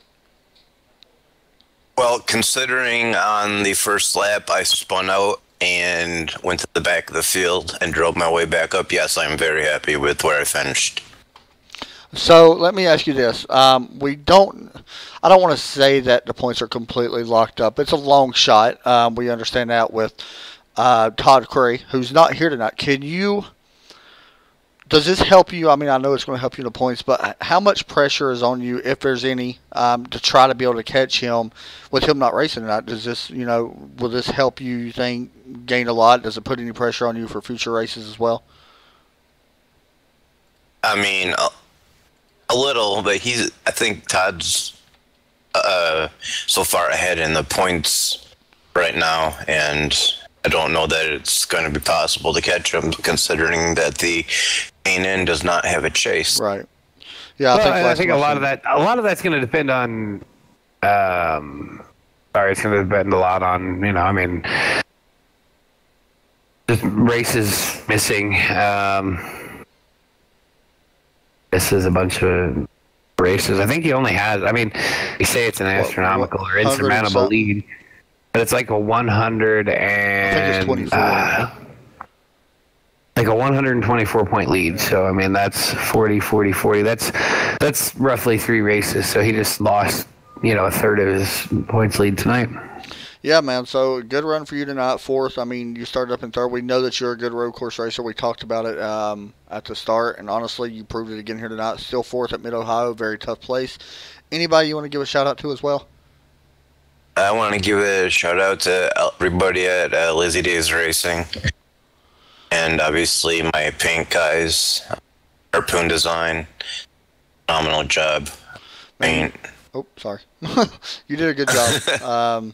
Go out there and see if you can win the next one that you race in, and we'll be watching. I'm sure that Bristol next week. That's gonna be a fun race. Ready. All right, man. Good night.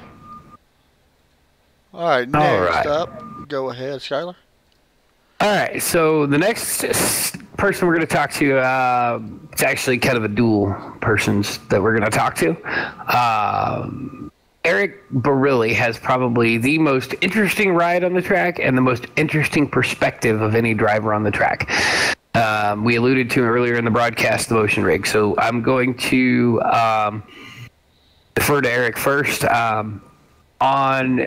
When you're driving out here in a course like Mid-Ohio where there's elevation changes and different things, does your motion rig help perform a little bit better, being able to fill those differences? Yeah, first off, good evening, Adam. Good evening, Skylar. Nate, what's up? With it. Yeah, definitely, Skylar. Before I ran the motion rig, I had a static rig that didn't move, And once I switched over, you can start to feel everything that the track has. You can feel the rear traction loss when the back end of the car starts to snap loose. I have four-cornered butt kickers, which basically, if you start to get off track, you can feel it. If you hit the wall, you'll feel it. It feels suspension, and then I have motion in the seat. So basically, the pitch of the track, the angle of the track, everything plays into the feedback that I feel throughout the rig. So I think by far it completely changes the dynamic of sim racing and definitely immerses you that much more. So does that help you? Does that help you when you come to a place? Because if I understood you correctly, you just purchased Mid-Ohio this week. Yeah, 1040. I actually picked it up on Monday and practiced Tuesday night. Okay, so do you think you would have done as well finishing in 6th tonight with a stationary rig? If I went back to a stationary rig from a motion rig now, no, not at all. Not at all. Because I use a lot of what I feel inside the rig to feel what the track does and what the car's doing, especially. That's right. The motion rigs is something that's always been of interest to me, so kind of wanted to bring that out. But there's another aspect of your race tonight that I want to touch on. Somebody who, we typically tend to hear a lot about. You're one of the only drivers, if not the only driver, out on the track every week that doesn't rely on an iRacing-based computerized spotter. You have someone who is actually talking you through each and every turn, corner, pit stop, everything. Tell us what that's like compared to having the iRacing computer-generated spotter. Yeah, having Tim spot for me week in and week out is by far the best thing anybody could possibly have. Him and I are able to bounce feedback and information off one another. He's able to tell me where the leaders are on the track. He's able to tell me when the leaders are pitting. We can do fuel strategy. We can do everything. I put it all basically in his hands to where he does the car and I just drive. So whatever he feels the car needs, whatever he thinks we should do, if we should short pit, if we should stay out, I can't imagine. I've raced a few races without Tim, with his dad being sick and stuff, and it threw me for the loop because I was so accustomed to hearing a real voice and having Tim in that support system, and even when things go awry sometimes, with other cars and other drivers on track, he's able to kind of keep me calm and keep me focused. Okay, so the other side of that, this time I'm going to kind of bring in the spotter / crew chief of the number 14, Tim Giles. Tim, you got us? Yes, sir. All right. So talk to me about what exactly it is you're doing for Eric and how you're getting him around the track. A track like tonight, first of all, I was only here for the closing laps inside the final 20. Early on, he did have the in-game spotter, in-sim spotter, I should say. But in those closing laps, I just, let him know where leaders were, how many laps he had to go.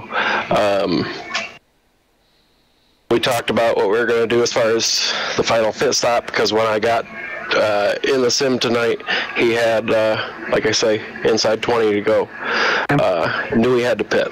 So I just talked him through that. How do you keep him safe somewhere, say, like next week at Bristol? it's push the pencil the whole night, and don't take your eyes off the screens, because I got 4 screens sitting in front of me, and I'm either looking at his car or at sim racing apps, pushing a pencil the whole night. And it's, a track like Bristol, I don't shut up for every lap. No quiet time, because you pretty much get off the corner and you're like, hey, we're in the next corner. This guy's outside. Yeah, for sure. All right. Well, I just kind of wanted to take a minute, one, because Eric gets a really unique perspective out here on the track every week. He's got the motion rig. He's got the full-time live spotter. It's a really interesting perspective that I kind of wanted to use to show the amount of effort that a lot of these guys are putting into a league race such as Go Fast Racing, or any other league that they're running, or any open series that they're running.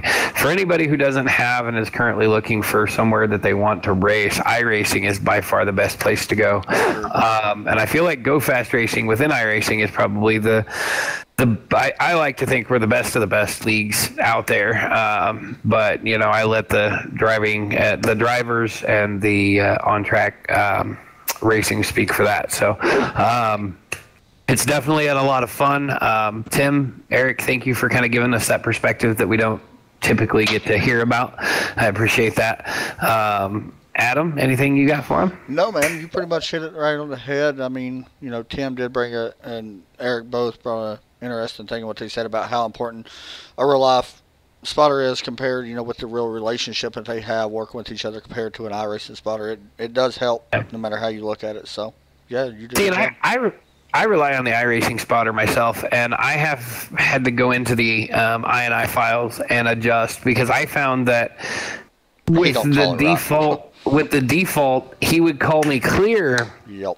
But I'm really not clear. Yeah. So I've had to adjust that setting so that now, before that spotter's calling me clear, I can already visually see that I'm clear. So I in effort, and I try to, as crazy as it may sound, as dangerous as it may sound, I try to clear Eric by inches rather than, a quarter or a quarter panel or a fender. The good thing is, you also have the visibility of what the iRacing spotter don't have, like he's got the momentum or something like that, You kind of got to tell him where a run is coming from. You can tell him who. You can tell him, kind of, hey, especially somewhere like Daytona or Talladega, you can say, okay, they're 5 back, going to catch you, going into 3, or whatever. You kind of have that, that's more. You're able to provide him with more information than a computer could. So definitely a little envious of how that works out for Eric. I'm not going to lie. Definitely envious of the rig that he's got, but just kind of wanted to highlight the perspective that Eric gets while he's racing, and more so just to show the the amount of effort that really goes into winning. I think Eric's got 2 or 3 wins across all series this season. He's a lock for the Grand National Series championship. He's got 2 on that one, I think. He's about to point his way into the Truck Series championship. And I know he doesn't run the K&N Series every week. It's kind of, I think, just one-off for him whenever he feels like it. So, Eric, Tim, again, thank you. Real quick, anybody you guys want to give a shout-out to and say thank you to? Yeah, definitely without a doubt. A shout out to all the admins and you guys at Go Fast. You guys you guys put a great league on. You got a great bunch of drivers. There's a lot of leagues that I did run in the past. But I've always seen to come back here. You guys definitely run a top-notch league, and I appreciate everything you guys do. Of course, a shout out to you, Adam. You do an awesome job broadcasting, bro. It's nice. I sit down the next morning and usually watch the race with my 2-year-old. Him and I snuggle up on the couch and chill and watch the race, which is always cool. And of course, shout out to my spotter Tim, and prayers for his dad and stuff. Hope his dad starts to feel better. And my guys at Lazy Days Racing, they got a good showing week in and week out, and these guys are definitely top-notch drivers, and I appreciate it. Thank you. You too, buddy. Tim, anybody you want to give a shout out to? It's something we normally don't ask spotters, but I want to, since you had a big input, since you do a lot in the league as well. Anybody you want to give a shout out to as well? Yeah, for sure, Eric. second to none. Without Eric, I wouldn't be where I am in the sport. I wouldn't have what I have for a setup. So a huge thank you to him there. Adam, you do a fantastic job, both broadcasting and paints are off the charts. Skylar, Nate, GFR is awesome. I love being a part even though I don't drive. So thank you guys for everything. For sure, man. All right, guys. Y'all have a great night. We'll talk to you soon. All right. Thanks, guys. Skylar, Landon, that's going to wrap it up for us here tonight. So, Landon, thoughts on the race? Overall, for me, it was a good eye-opener. I learned a lot. Well, I learned a good bit for tomorrow. I have to do the rest of the learning on track, of course. But overall, it's kind of what I expected. It's a road course. Everything got strung out like a normal road course. So, all in all, to me, it was just another regular road course race. Yeah, I agree. Skylar? For me, it's it was kind of a little bitter that we couldn't have that kind of competition caution to bunch the field back up around lap 27. Some people made mistakes early, like Nate. Where might he have been for the competition caution to bunch the field back up? We never know. Because he battled back from the last car on the track to the fourth car on the track. So, it could have changed a lot of different things. Unfortunately, iRacing's not set up to handle those cautions very well. So, overall, aside from that, great night. As always, a blast, a pleasure to be up in the booth with you, Adam. I have a lot of fun with it. I think we got a little off course tonight, but that was, no pun intended there. We got a little off course there with, kind of how things got stretched out. Had a lot of fun, though. Learned a few new things. Learned that Landon Lacy can't answer a trivia question without Google. So, but all in all, when was and what year was this track opened? 1962. Yep, but I was close. Without looking, I guess 1960. Landon Googled it and got it dead on the nail. So, anyway, overall, it was a great, I think it was a good, the track sucks. The track's trash. I hate this track, personally. So, I parked it and I came up here. Yeah. So, I'm ready for Bristol. Bring on Bristol, baby. All right. We'll see. Guys, we got one more night of this place, though. Yeah, that's true. We still got one more week of this, or one more race of this. One more night. That's going to do it for us tonight. They hit on perfectly. I loved the interviews tonight. I thought they was really good, especially with the insight from Eric. Really cool. So we'll be back tomorrow, 9:55 p.m. Eastern Time, 8:55 p.m. Central Time, and then whatever else is after that. Thanks for watching, guys. Y'all have a great night, and God bless. Once again, thanks everybody for watching. Hit subscribe, follow us on Facebook. Make sure you check out Go Fast Racing League, links in the description, and we'll talk to y'all later. Have a great night.